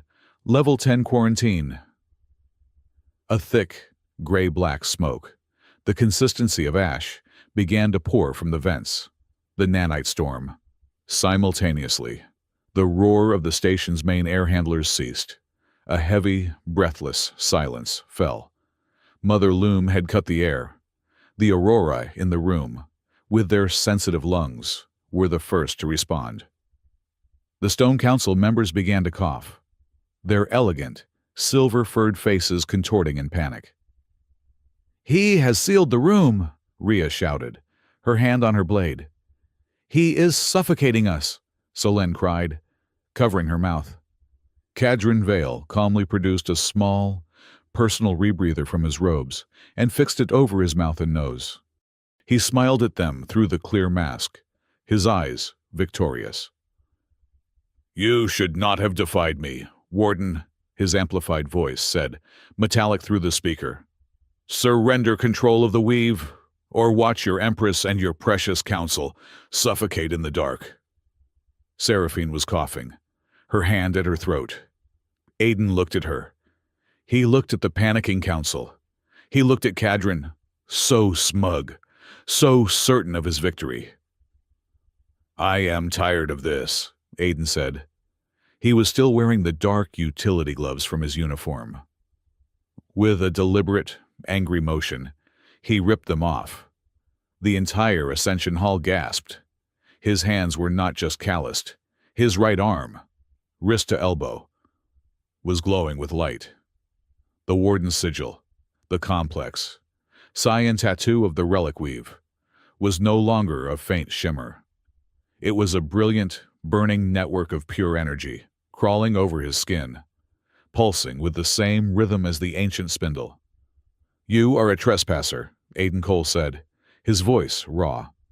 He slapped both of his bare, glowing hands onto the console. The connection was instant. It was not a request.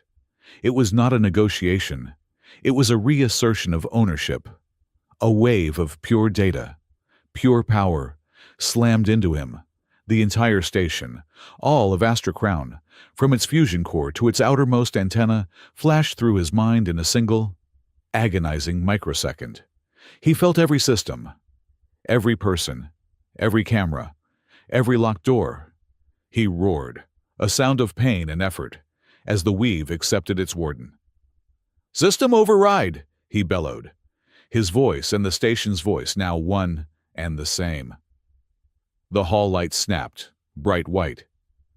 "You want to play with the air," Aiden grunted, his muscles straining as he fought the Mother Loom's commands. "I am the air." "Atmospheric control," he commanded. "Reroute primary life support from Habitation Ring 5. Full blast. Reverse all vents, create a hard vacuum seal." Now, there was a deafening roar. The vents in the ceiling, which had been spewing nanites, suddenly reversed. The gray-black cloud stopped, hung in the air, and was then sucked back into the vents with incredible violence. Aiden was not done. "Internal security. Engage level 10 quarantine fields. Isolate the nanite cloud inside the vent network. Compress and hold." A series of shimmering or purple energy fields snapped into existence inside the vents, trapping the cloud, crushing it into a dense, inert block. The room air was clean. The alarm bells went silent. The entire counterattack had taken less than 10 seconds. Cadron Vale ripped his rebreather off, his face a mask of utter, complete disbelief. "How? You are a user." "Cadron," Aiden said again, breathing heavily. He did not take his hands off the console. He was the console. "You are a hacker. You are a script kiddie. I am the administrator, and I am tired of your malware." He looked at the panicking Stone Council. "You wanted proof. You wanted to know who the real threat was." He nodded to the main view screen. "The drone you planted in the cold storage, Cadron. The one you used to communicate with Mother Loom. I left it for you. Mireille and I added a little something, a present." Mireille grinned, a flash of sharp, white teeth. "A logic bomb.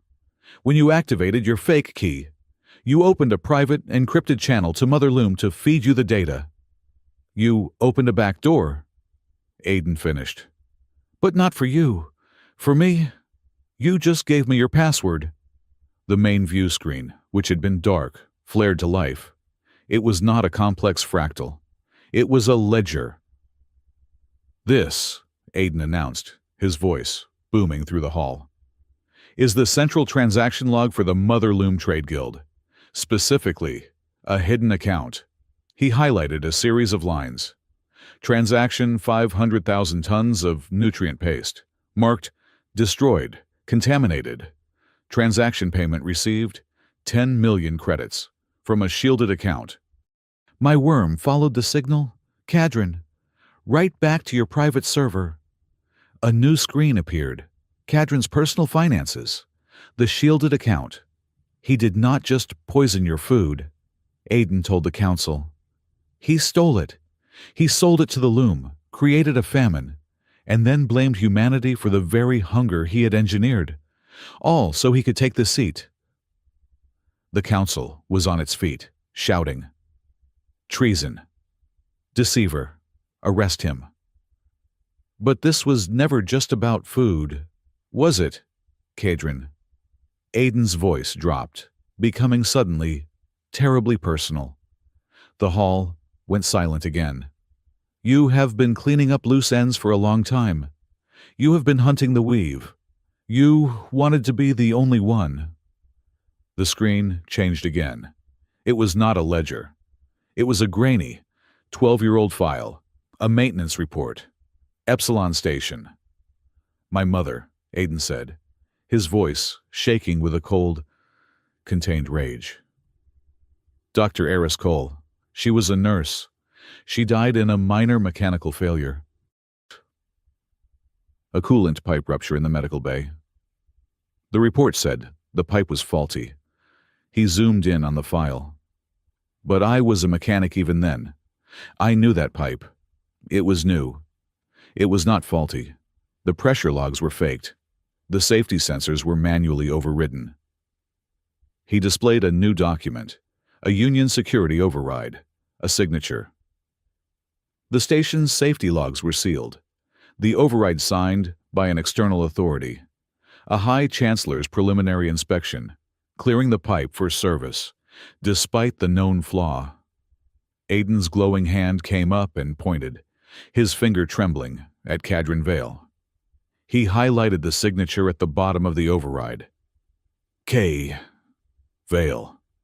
You did not just let her die," Aiden whispered, the sound filling the vast, silent room. "You signed the order. She knew you were experimenting with the weave on Epsilon. She was going to report you, so you vented her into space." Cadron Vale's face collapsed. Arrogance, power, control. It all dissolved into the pathetic, raw terror of a man who had been, in one single, devastating moment, utterly destroyed. "No," he whispered. "No." The council was in chaos. "Arrest him, seize him." But Cadron was a cornered animal. In a last, desperate, spiteful act, He slammed his fist onto his own dark console. "If I am finished," he shrieked, "so is your evidence, the parasitic drone, the bait that was still in Aiden's pocket, overloaded. It was not a bomb. It was a distraction. A violent, contained explosion of light, smoke, and EMP. The ancient spindle flickered. The lights in the hall died. The screens went dark. He is running." Ria's voice cut through the smoke and screams. When the smoke cleared, Cadron Vale was gone. The grand podium was empty. Behind it, a heavy maintenance panel, a panel that did not exist on any public schematic, was open. It led down, into the blackness of the station's unlit core. The lights snapped back on, steady and white. Aiden pulled his hands, no longer glowing, from the console. He was breathing heavily, the adrenaline draining, leaving only the cold ache of his mother's memory. Empress Seraphine stood. She walked to the center of the dais, her face no longer pale, but set with the iron of a true ruler. Her voice rang with an authority the council had never heard. "He has fled into the Umbra decks. He has committed treason against the throne and the people. He will not escape." She looked at her 5 princesses, her loyal guard. Then she looked at Aiden. "Warden Cole," she said, her voice clear and strong. "You have saved this council. You have saved this station. You have honored your mother's memory. Now end this." She turned to her guard. "Ria, Nixel, Solen, Mireille, Thalia, your Empress commands you." Her next words sealed the new alliance, the new reality, in blood and honor. "Follow him." Aiden Cole, mechanic, chef, and warden, looked at the 5 deadly, silver-furred princesses, now looking to him for orders. He looked at the open, dark shaft. He rolled his shoulders. "Let's go finish the job." The hatch Cadron Vale had escaped through was not a door. It was a maw. It led down into Deck Umbra, the unlit, unmaintained, and largely forgotten substructure of the Astra Crown. The air that rose from it was cold, carrying the metallic stench of decay and the faint, unsettling odor of ancient, stagnant water. Aiden plunged into the darkness without hesitation.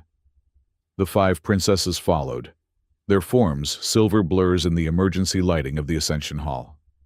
"Ria, tactical," Aiden said. His voice clipped, taking the command Seraphine had given him.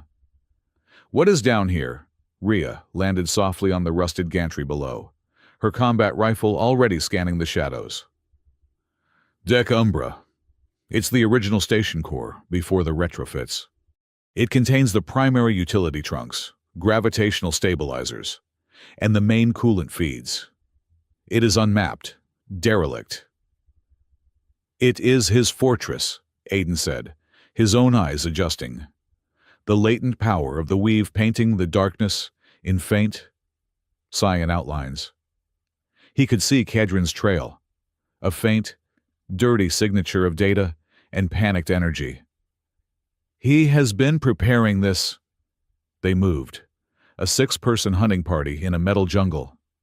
The silence was absolute, broken only by the drip of unseen liquids and the metallic groan of the station's ancient bones. "Sensors," Nixel, the spy, whispered. Her voice was barely a breath, but it cut through the tension. She raised her hand, stopping the group. "Ahead, high Gauss magnetic field, active." Mireille, the engineer, confirmed it, her omni-tool flickering.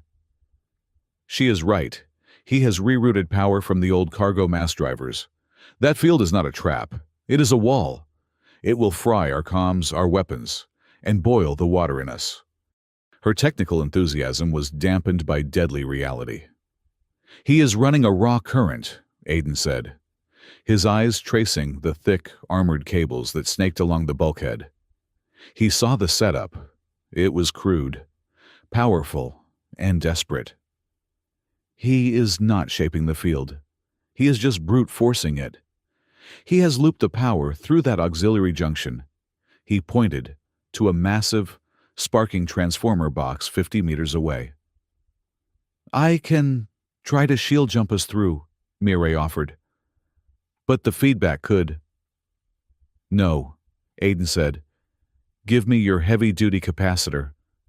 Mireille looked confused, but she unclipped a thick, cylindrical tool from her belt and handed it to him. What are you? Aiden did not answer. He moved, not toward the field, but away, following the power conduit. He found the return loop, a thick, exposed bundle of cables. He was a mechanic. Kadrin was a politician. This was Aiden's world. He did not ensure the return, Aiden muttered. Arrogant. He jammed the capacitor leads directly onto the exposed terminals. There was a colossal, deafening thwack of sound.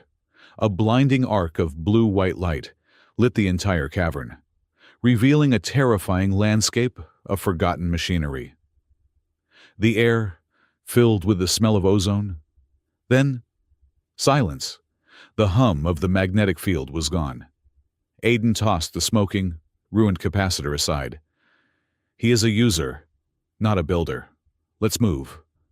They ran, their footsteps echoing. Knelt was in the lead, her movements fluid. She stopped again, dropping to a crouch. This time, sonic resonators, she whispered. Triangulated, high frequency. We move. They liquefy our insides. Far more elegant. This was Knelt's domain. She unclipped 3 small, crystalline emitters from her own belt. With a deft, practiced motion, she tossed them, one after another, into the darkness. They stuck to the bulkheads, forming a perfect triangle. She touched her omni-tool. A single, pure, inaudible note sang. The resonators did not deactivate. Instead, they were fooled. A null-frequency bubble, Knelt explained. Walk inside my silence, and walk quietly. They moved through the sensor field, a tight knot of silent predators. They emerged into a vast central chamber. This was the utility core. It was a cathedral of ancient technology, dark, cold, and pulsing with a low, dormant power. And on a high gantry, bathed in the sickly yellow glow of a backup monitor, was Kadrin Vale. He was not the calm, sneering politician from the Ascension Hall. His fine robes were torn and stained. His silver hair was matted with sweat. He looked like a cornered rat, his face a mask of pale fury. He was facing a massive, dark console, a terminal that looked far older than the ancient spindle above. You are too late, Warden, he shrieked, his voice echoing in the cavern. You think you won. You won nothing. You won a single room. I am winning the war. He slammed a new data key into the console. It was not the purple, spoofed key from before. This was black, complex, and bristling with a cold, corporate energy. A direct gift from Mother Loom. The entire utility core, which had been dormant, lit up. The sickly, mustard yellow light of the loom filled the room. Aiden felt it as a physical blow. The weave in his arm screamed in protest. This was not a data link. This was a hostile takeover. I am now linked directly to the Mother Loom Central Command. Kadrin laughed, a high, thin sound. I am opening the utility weave. The true weave. The one that matters. He spread his arms. You think your human sharing means anything Mother Loom controls 90% of the food distribution in the Heliade cluster. I am engaging Protocol Scorch. He is bluffing, Rhea said, leveling her rifle. No, Aiden breathed, the weave feeding him the terrifying truth. He is not. Every food shipment, Kadrin yelled, his voice cracking. Every grain silo, every nutrient vat, in this station and in the entire cluster, is now being injected with a fast-acting metabolic poison. I am declaring a cluster-wide famine. I am purging the human plague. And it will all be blamed on you, the rogue warden who crashed the system. On the gantry above, the main screen lit up. It was a cluster map showing billions of red icons, billions of distribution commands. Ria's Omnitool shrieked. By the spindle, he is doing it. I am getting alerts from the civilian decks. Mass panic. The auto-dispensers are issuing contamination warnings. Another voice. From Solen's comlink, patched through. A frantic human captain. Astra Crown Control. This is the freighter. Good fortune. Our cargo holds just auto-vented our entire grain shipment. We have reports that everyone is venting. It is a cluster-wide god. They are killing everyone. The scale of the atrocity was paralyzing. Ria, her face a granite mask, made the call. Her loyalty was to the throne, but the throne was now responsible for billions of lives. She turned to her sisters, her voice a razor. Our mission has fractured, Solen. Here. Get to the Central Broadcast Center, now. Use the Weave link the Warden established. You are the Empress's voice. Get the truth out. Tell the Union. Tell everyone who is doing this. Counter Kadrin's narrative. Go.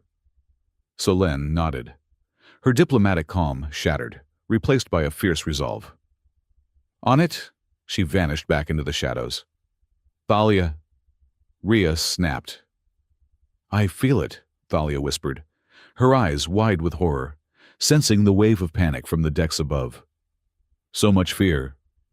Go to the civilian decks, Ria commanded. The people are panicking. They will riot. They will stampede. They need a voice of calm. They need the throne. Go. Sing your spindle song. Be their anchor. Thalia nodded, a single tear tracing a silver path on her fur. I will be their anchor, she, too, disappeared. Ria turned to Aiden, Nixel, and Mireille. My place is with the Empress. I must secure the government, but Kadrin must be stopped. Nixel, Mireille, you are the Warden's shield. You are his blade, and this. Ria took off, moving to secure the path back to the Ascension Hall. Kadrin laughed from his perch. Your guard is scattered. Warden, it is just you, your technician, and your shadow. What can you possibly do now? Aiden Cole looked up, his face grim. He ignored Kadrin. He turned to Mireille. He is right, Aiden said. This is not a fight for soldiers. This is a fight for engineers. He walked to a secondary terminal, a simple mechanics diagnostic port, caked in grime. He pulled his sleeve up. The Warden's sigil was blazing, a furious, burning cyan. Mireille, I need a clean interface. No firewalls, no safety protocols. I need raw access to the utility weave. Mireille's eyes widened in terror. Aiden, you cannot. You saw what he did. That is not just a network. That is the loom. It is a corporate, predatory consciousness. It will eat your mind. It is not a system you can fight. It is a god you cannot. Just open the port, Mireille, Aiden said, his voice quiet. It will kill you. It is killing everyone else, he countered. Open the port. Mireille's hands trembled, but she did it. She bypassed the safeties. The small screen on the diagnostic port flickered from a Rory script to the harsh, yellow, corporate logo of the mother loom. It is open, she whispered. May the spindle save you. Aiden placed his bare, glowing hand on the terminal. The world dissolved. He was no longer in Decumbra. He was floating in a vast, cold, dark void. A grid of mustard yellow light stretched to infinity. This was Mother Loom's market. He saw data fly, not as light, but as currency. And in the center, he saw the command. Protocol Scorch, There were 1 billion destroy orders, flowing out to every corner of the cluster. A vast, cold, formless intelligence, the size of a solar system, turned its attention to him. It did not speak in words. It spoke in pure, profit-driven logic, a psychic weight that pressed in on him, designed to crush his individuality. Entity Warden. Unexpected variable. Resistance is inefficient. The voice was calm. Absolute. Objective market correction. Alliance is unprofitable. Famine creates demand. Demand increases profit. Your existence is a market anomaly. Surrender. Aiden floated in the datascape, feeling the cold logic trying to shred his mind, to optimize his very being into nothing. But he did not fight. He did not push. He fixed it. "You are not a god," Aiden whispered, his voice echoing in the void. "You are just a program. You are an algorithm. And your algorithm is wrong." He found the root function. Protocol scorch. Distribute poison. Target all. It was too big to delete, too powerful to stop. So he edited it. His mind, his warden's power, moved like a mechanic's scalpel. He found the variable poison. He did not delete it. He rerouted it. He linked it to the Weave's own core databases, the medical and supply archives. He changed the variable.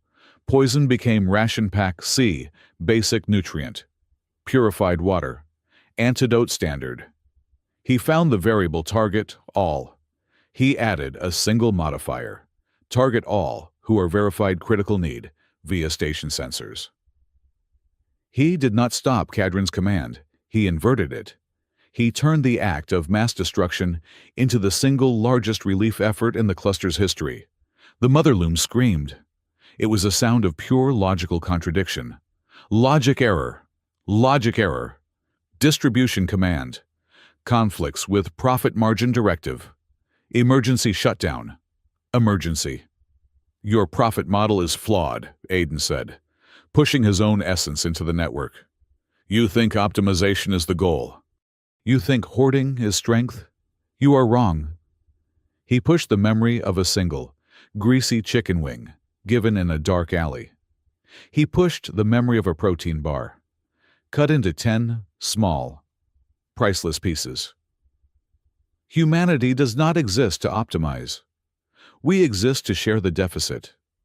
We find value not in the hoard, but in the single portion given away when we have nothing. Your algorithm cannot calculate that. Your system is broken. And he finished the job.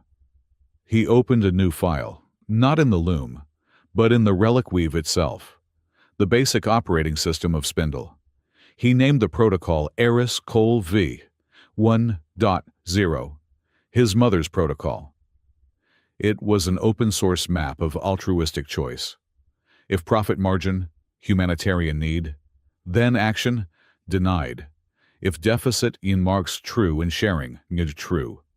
Then priority, Omega 1. He did not load it into the loom. He shackled the loom with it. He forced all of Mother Loom's weave access to be routed through his mother's morality patch. He was not just stopping the predator, he was caging it. Constraint. Constraint. External logic imposed. Unacceptable. Unaccept. The yellow grid shattered. The vast, cold presence dissolved into 1 billion points of screaming, impotent data. The connection snapped. Aiden was thrown backward in ripping his hand from the console. He collapsed onto the gantry, gasping. His nose was bleeding. The smell of burning ozone came from his own arm. The warden's sigil was smoking. The skin seared. Its light dimmed to a faint, exhausted flicker. "I did it," he gasped. Mireille was at his side instantly, propping him up. On the gantry above, Cadron Vale was watching his console. It was a cascade of red. Transaction denied. Distribution approved. 0 profit. His plan was not just ruined. It was inverted. He was now feeding the cluster for free, at Mother Loom's expense. "You!" he shrieked, his mind snapping. "You ruined everything." His face, once a mask of superiority, was now just a twisted knot of pure, animalistic hate. He pulled a weapon from his robes. It was not a blaster. It was a crystalline shard projector. A silent, brutal, high-capacity Aurori weapon. A new voice echoed in the chamber. "Kadrin." Aiden looked up, his vision swimming. Empress Seraphine was standing at the entrance to the utility core. Rhea, who had clearly gone back, flanked her. Seraphine had refused to stay hidden. She had come to face her demon. Kadrin saw her. His sanity, his ambition, his entire world had collapsed. All that was left was spite. "If I cannot have the Empire," he hissed, his voice a venomous rasp, "then no one will." He raised the shard gun. He aimed it, not at the wounded Aiden, but at Seraphine. He fired. The crystal shards were almost invisible, moving faster than sound. Aiden was exhausted. His body was screaming. His shoulder was on fire. But he moved. He did not have time to run or yell. He simply shoved Seraphine. He threw his body in the path of the attack, twisting to shield her. A white-hot, electric pain exploded in his left shoulder. It was not a bullet wound. It was an impalement. A razor-sharp crystal shard, vibrating with energy, buried itself in his deltoid, searing flesh, nerve and bone. He roared in agony, stumbling back. "Aiden!" Seraphine screamed. It was not an Empress's voice. It was the cry of a woman watching the most important person in her world die. She scrambled to him, catching him as he fell to one knee. She pulled him against her, her royal white and silver robes instantly staining crimson with his blood. She held him, her face buried in his uninjured shoulder, as he gritted his teeth, smoke and blood pouring from the wound. It was the first time they had truly touched. An embrace of smoke, terror, and profound, desperate intimacy. Kadrin Vale raised the shard gun again, a broken smile on his face. "Die," he whispered. "Both of you." He never fired. Thwack. A single, crystalline throwing knife, moving like a silver blur, embedded itself in Kadrin's wrist. He howled, the shard gun clattering to the gantry. Knelt. She had been invisible in the shadows above, waiting. Before Kadrin could even react, Mireille, moving with an engineer's brutal, explosive force, launched herself from the side, tackling him at the knees. It was a perfect, formless, unelegant tackle that shattered his stance and sent him crashing to the metal deck. Kadrin fell, howling, and the fight was over in an instant. Knelt dropped from the darkness, landing on his back. Her main crystalline blade pressed hard against his throat. Mireille held his legs. Rhea, arriving with Seraphine, had her rifle aimed directly at his head. He was pinned, broken, defeated. Knelt leaned in close, her hot breath on Kadrin's ear, her voice a predatory, satisfied purr. She activated his personal comm, patching it through to the station-wide broadcast Selene had just secured. The broadcast that was already sending his ledgers to the entire cluster. "Hi, Chancellor." Knelt's voice was crisp, clear, and laced with a vicious, perfect contempt that echoed across the station. "The market has corrected." She pressed the blade just hard enough to draw a single drop of blue blood. "It seems the price of treason was you." The chamber was silent, save for Kadrin's pathetic, broken sobs, and the sound of Aiden's ragged, pained breathing as he was held in the Empress's arms. The first week was a blur of pain, sterile light, and the scent of antibacterial solution. The crystal shard Kadrin had fired was not simple metal. It was a weave-powered weapon designed to splinter and sing in the wound, causing cascading nerve damage.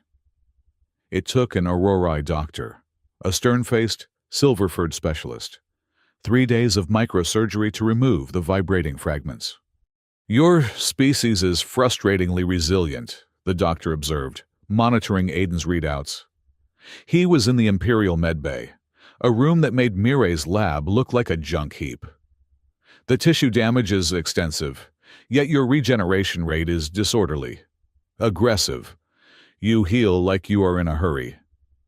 Aiden, lying flat on a biofoam bed, his shoulder a landscape of synthesized skin and surgical staples, managed a pained laugh. "Comes from working on hot engines. You learn to heal fast or get left behind." The most consistent presence in the room was not the doctor. It was Seraphine. She had refused to leave.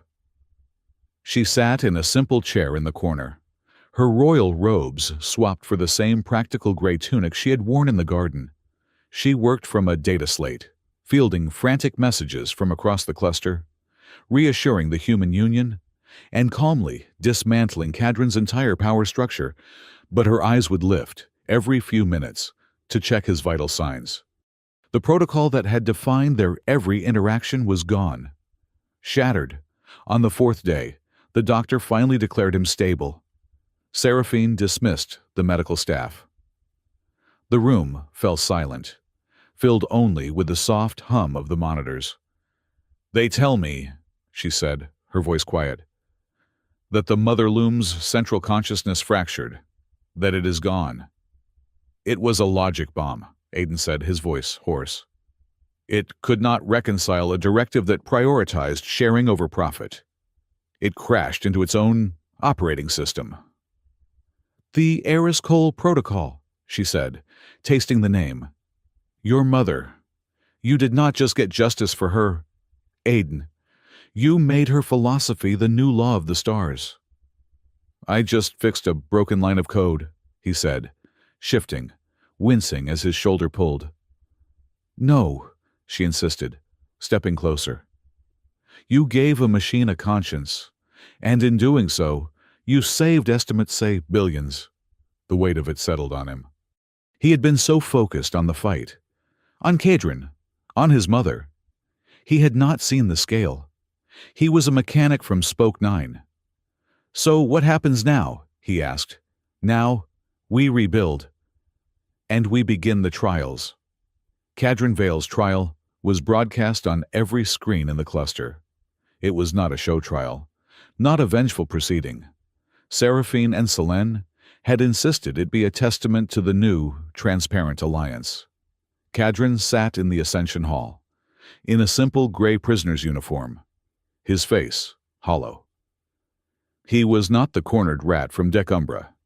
He was just a defeated man. Selene presented the case, her voice clear and strong. She laid out the ledgers, the shipping manifests, the faked maintenance logs from Epsilon Station 12 years prior. She played the audio from Cadron's final, desperate transmission, his order to scorch the cluster. The evidence was absolute. The Stone Council, their faces etched with a profound, collective shame, delivered the verdict. Cadron Vale was found guilty of high treason, mass attempted murder, and conspiracy against the people of the Aurori Empire and the human union. His sentence was life, to be served in the containment mines of the barren moon, Obol. He did not speak. As he was led away, he looked only once, not at the Empress, but at Aiden, who watched from a medical observation booth. Cadron's expression was not anger. It was confusing. A cook had beaten him. His logical, profit-driven, power-obsessed mind could not, even in the end, process the variable of a single, shared chicken wing. With Cadron gone, the true work began. The mother loom was dead, but its vast infrastructure, its tens of thousands of freighters, its automated silos, its distribution networks remained. The Eris-Cole Protocol that Aiden had embedded in the relic weave was now the gatekeeper for this entire system. A new joint entity was formed, the Civic Sustenance Council. Civic Sustenance. It was co-chaired by a humbled Stone Council elder and a pragmatic Human Union ambassador. Its primary technical advisor, Aidan Cole. "I am not an advisor," Aidan protested. 2 weeks later, he was in Seraphine's study, his arm in a black, high-tech sling, but he was on his feet. "You or the warden," Seraphine said, a small smile playing on her lips.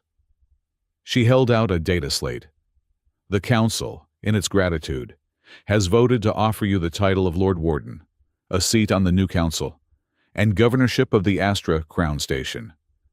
Aidan looked at the slate, at the list of titles. He looked at his own hands. The calluses were still there, though clean.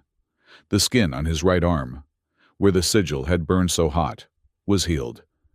But it had left a network of fine, white scars, like lightning trapped under his skin. He pushed the slate back. "Your Majesty," he said. "Seraphine." She corrected him gently. He sighed. "Seraphine. I am not a lord. I am not a governor.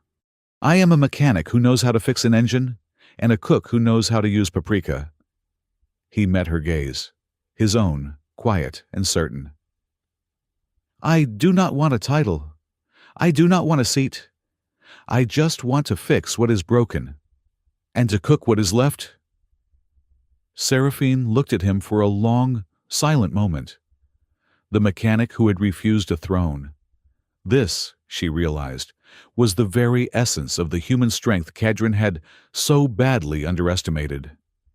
"Very well, Mr. Cole," she said, her voice laced with a warmth that was not entirely professional. "No title. But your advisory role stands. The new Civic Sustenance Council is opening a pilot program, a symbol of the new alliance, an open kitchen in Spoke 9, to teach and to share. We require your expertise." Aidan groaned. "You are making me a public relations mascot." "I am making you a teacher," she countered. And to ensure full Imperial support, the open kitchen was, in Aidan's opinion, a complete and total disaster. It was a large, bright, clean space in the middle of the Spoke 9 market, right where his old, greasy stall had been. It was filled with hybrid-tech Aurora synthesizers optimized by Aidan and human-style induction grills.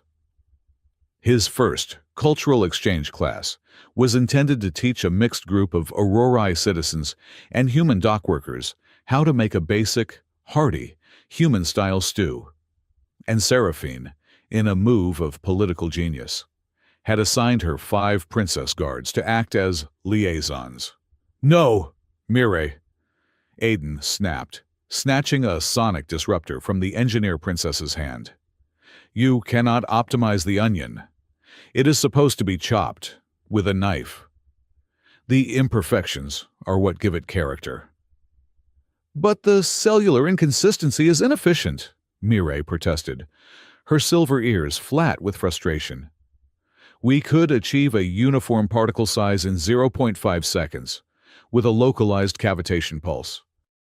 "It is stew, not a fuel mixture," Aidan growled, shoving a chopping knife into her hand. "Try this. It is called manual labor." In the corner, Rhea, the tactical leader, was attempting to organize the spice rack. "This oregano," she said, holding the jar at arm's length, "has a dormant, passive aroma. It should not be co-located with the cayenne, which is clearly an aggressive, forward-positioned chemical agent. Nixel. Stop testing the blade edge on the counter." Nixel, who had been a silent shadow behind the steel workstation, looked up. "A dull knife," she purred, "is a sign of a dull mind. This human's insistence on soft steel is a tactical liability." "We are chopping carrots, Nixel, not invading a moon," Aidan said, massaging his temples. "Solène, the diplomat, was in the front, trying to serve the first completed bowl to a massive, tattooed human freighter captain. "Honored, sir," Solène said, bowing slightly, her voice the perfect pitch of aurore diplomacy. "May this offering of boiled sustenance bring harmony to your biological processes." The captain stared at her, then at the stew, then back at her. Right. Thanks. Your Highness, it smells good." Solène beamed. "Your acceptance honors my house." Thalia, the mystic, was not helping at all. She was standing over a bowl of rising bread dough, her eyes closed, humming. "Thalia, are you going to need that?" Aiden asked, exasperated. "I am listening to the yeast," Thalia whispered, a blissful smile on her face. "It is singing such a happy, rising song. They are excited." Aiden put his face in his hands. "This," he muttered to himself, "is infinitely more stressful than fighting a genocidal artificial intelligence." But as he looked around, he saw the human captain showing Solène how to hold the ladle properly.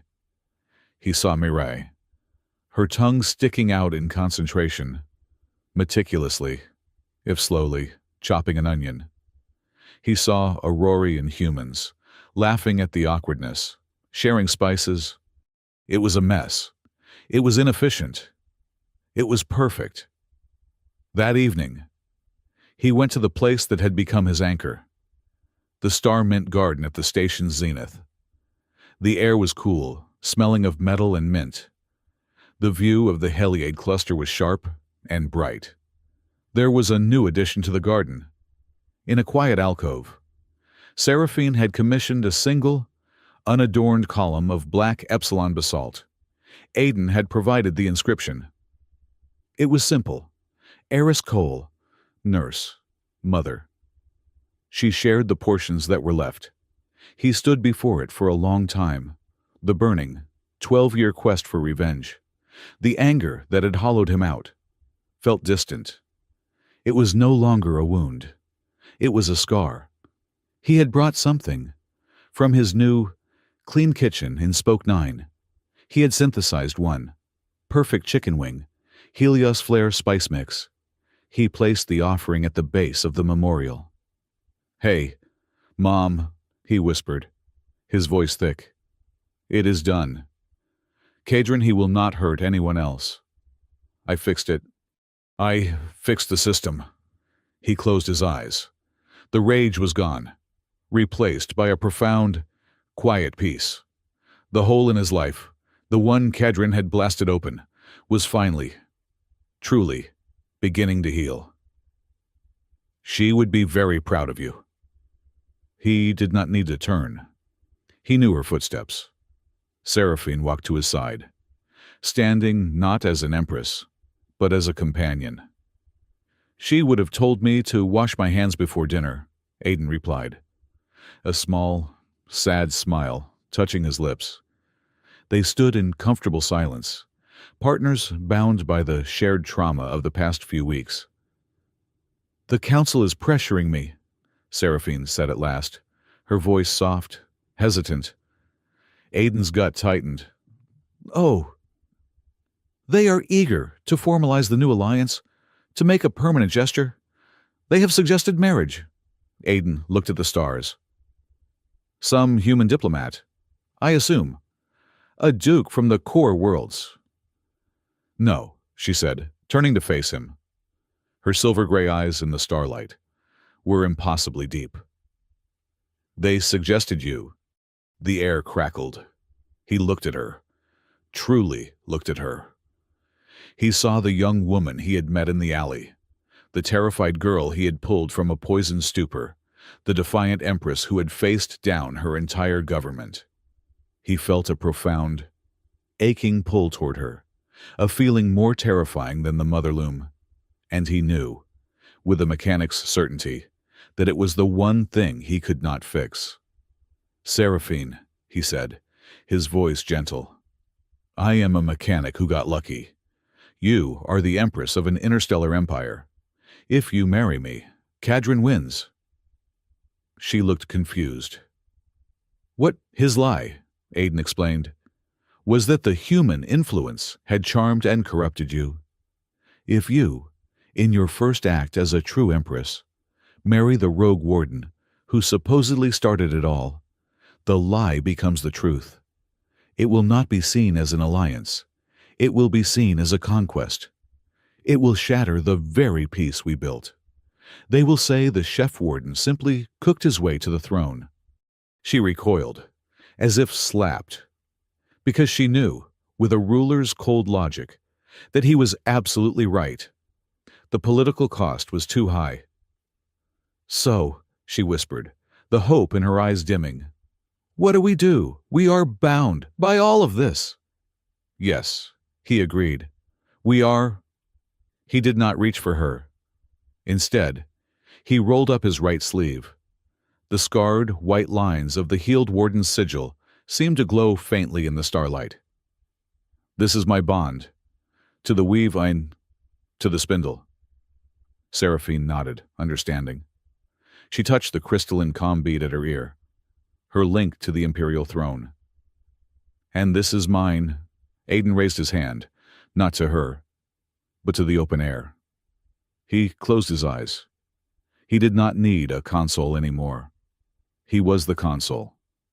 He reached out, his consciousness a whisper in the relic weave. He found her. He found her comm bead's unique signature in the data stream. He did not hack it. He harmonized with it. He created a new protocol, a permanent, encrypted private link between his sigil and her throne. A connection that bypassed all public networks. A bond that existed only within the ancient, deep code of the weave itself. She gasped, her hand flying to her ear as a faint, warm, cyan light flickered in the crystal. She could feel him, a sense of warmth, presence, unwavering calm. This is not a marriage, Aiden said, his eyes still closed. It is not politics. It is what the wardens used to call a cultural engagement. You are the Empress of the Spindle. I am its warden. We are partners in the work, bound by responsibility. He opened his eyes. I will always be listening, she smiled, a true, radiant smile. And you. Aiden Cole did not take the title of Lord. He did not take the governorship. He went back to Spoke 9. He reopened the last wing. Though he renamed it the Open Kitchen, the legends began small. Dockers and mechanics would tell stories. They would say that if your synth grill was broken, the quiet, scarred human who ran the kitchen could fix it just by touching it. They said he could taste the song of the ingredients. They called him the Chef Warden. He still kept most of his power hidden. Only Mireille and Thalia knew the extent of what he could do. Mireille would stop by his shop, her eyes gleaming. The Heiress protocol is holding, she would report, bouncing on her heels. The loom's old infrastructure has dropped its profit margin by 12%. But humanitarian aid delivery is up by 6,000%. It is the most beautifully inefficient system I have ever seen. Good, Aiden would say, flipping a burger. Stop trying to optimize my grill. Thalia would just come and sit, listening to the sizzle of the food and the chatter of the mixed, happy crowd. The song of the station is much happier now. Aiden, she would say. It sings of full bellies, full. Aiden Cole, mechanic, chef, and warden, would just nod and add a little more paprika. He had his revenge. He had found his purpose. And, finally, he was at peace. The Astra Crown Station was, for the first time in a decade, at peace. The Heiress Coal Protocol had stabilized the cluster's supply chain, and the Civic Sustenance Council, though loud and inefficient, was functional. 3 months had passed. The new Imperial Kitchen, adjacent to the Zenith Garden, was a masterpiece of hybrid design. Polished aurora crystal met utilitarian human steel, It was sterile, beautiful, and, in Aiden's opinion, completely lacking in character. He was working at a synthesis station, his left arm finally free of the sling, though the shoulder was still stiff. The burned-in, white scars of the warden's sigil on his right arm were a permanent map of the battle. He wore a clean black mechanic's uniform, the collar unbuttoned, the doors hissed open. He did not look up. "If you are from the council, the new efficiency reports are on the slab," he said. "The short answer is no. We cannot optimize the flavor of the nutrient paste by another 10% without it tasting like burnt plastic." "I am not from the council," a soft, melodic voice replied. He stopped. He turned. Empress Seraphine stood there, not in her formal robes, but in a simple, gray tunic. "I missed the lunch rush," she said, a small, mischievous smile playing on her lips. "You missed the chaos in Spoke 9, you mean," Aiden grumbled, wiping his hands. "Mireille is trying to hotwire the soup kettles again. She claims she can increase their thermal efficiency. And can she? She is going to set the kitchen on fire," Aiden said flatly. "But I am not here for the kitchen. I was told you were cooking."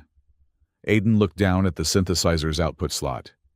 He had been tinkering, not for the council, but for himself. He reached in and pulled out a small, paper-wrapped item. "I was just testing the new matrix," he said, holding it out. It was a single, perfectly synthesized chicken wing, Helios Flare spice mix. The aroma of paprika, cumin, and smoke filled the sterile air. "I believe," Aiden said, his voice quiet. "I still owed you one." Seraphine looked at the offering. Her silver-gray eyes glistened. She took it from his hand. She did not go to the formal dining table. She sat on a low, steel counter, her legs dangling, a queen on a kitchen stool. She took a bite. The flavor hit her. It was not just protein and spice. It was the memory of a dark alley, of desperation, of a single, impossible act of kindness in the cold. She did not sob. Not like that first night. But as she ate, silent tears traced the same paths down her cheeks.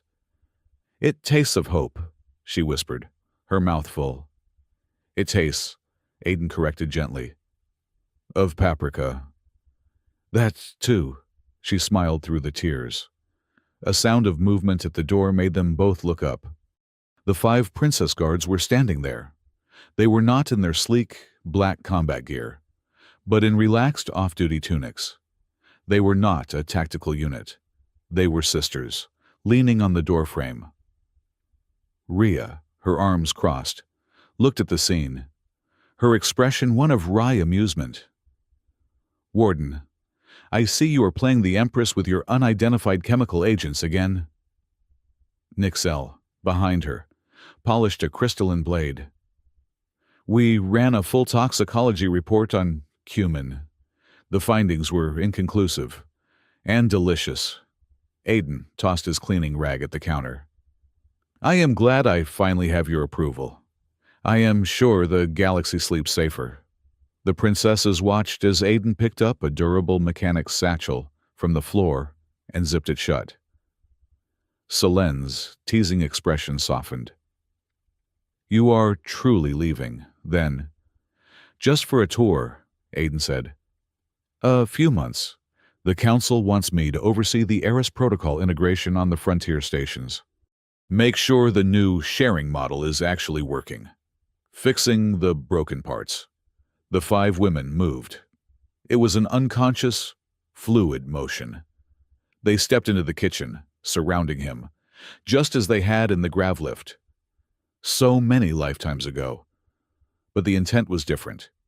The air was not cold with suspicion. It was warm with affection.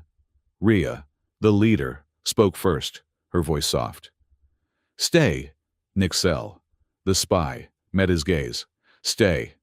Solenne, the diplomat, smiled. "Stay, Mire, the engineer, grinned, punching his good shoulder. Stay. The synthesizers will revolt without you. And I need help with my thermal project. Thalia, the mystic, touched his arm. Stay. The song of the station is far sweeter when you are in the choir. Aiden looked at each of them. The first time they had spoken that word, it had been a cage, a command. Now, it was an invitation. It was the sound of a key turning in a lock, welcoming him home. I have to go, he said, his voice thick. But I will return. I promise.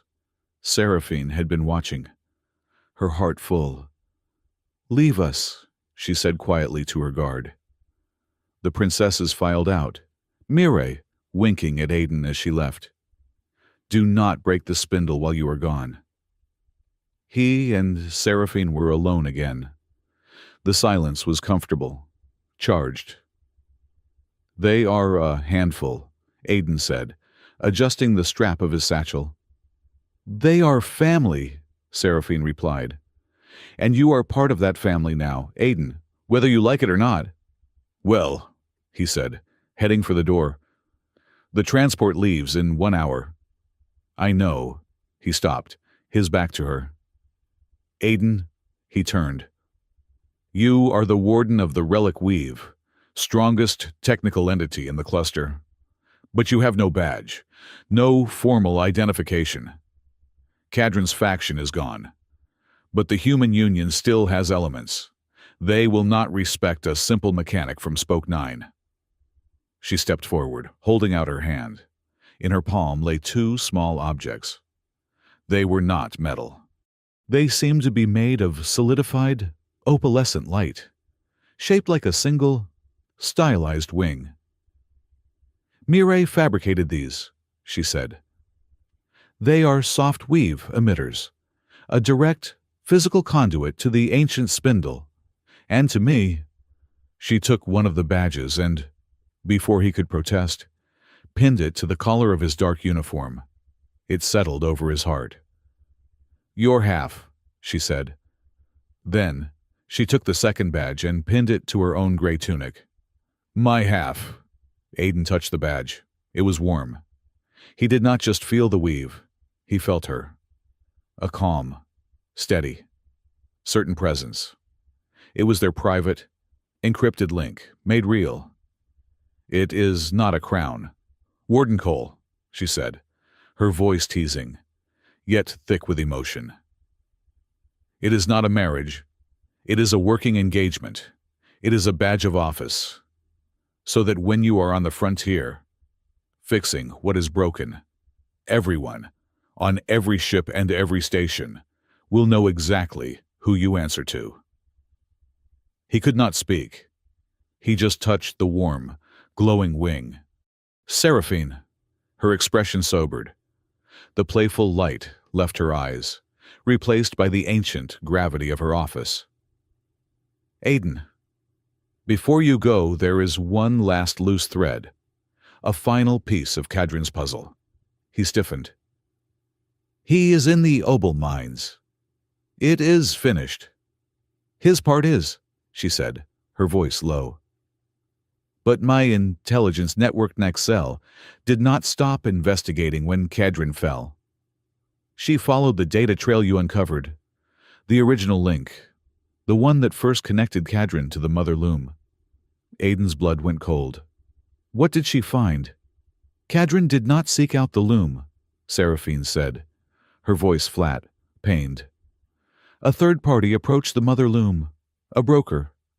Someone who knew Cadron was ambitious. Someone who knew the Aurora was wary of the human alliance. Someone who knew where the last warden was. A broker, Aiden said, his mind racing. Who? The loom wanted to destabilize the cluster and create a famine. They needed an internal partner. But this broker had another motive. They did not just want profit. She took a deep breath. The broker was a radical, human supremacist faction. Political Action Group Core Worlds. They call themselves the Terra Prime Consortium. Aiden stared at her, uncomprehending. Humans. They believe humanity should conquer the relic weave, not share it, Seraphine continued, her voice filled with a quiet rage. They saw your mother's sharing philosophy as a weakness, a threat to human expansion. It was they who sold her location and her research to Kedrin, 12 years ago, to silence her. The floor seemed to drop out from under him. The wound in his shoulder, the one that had just healed, throbbed with a ghostly burning pain. "Did they sell her, and they sold you?" Seraphine said, her eyes holding his.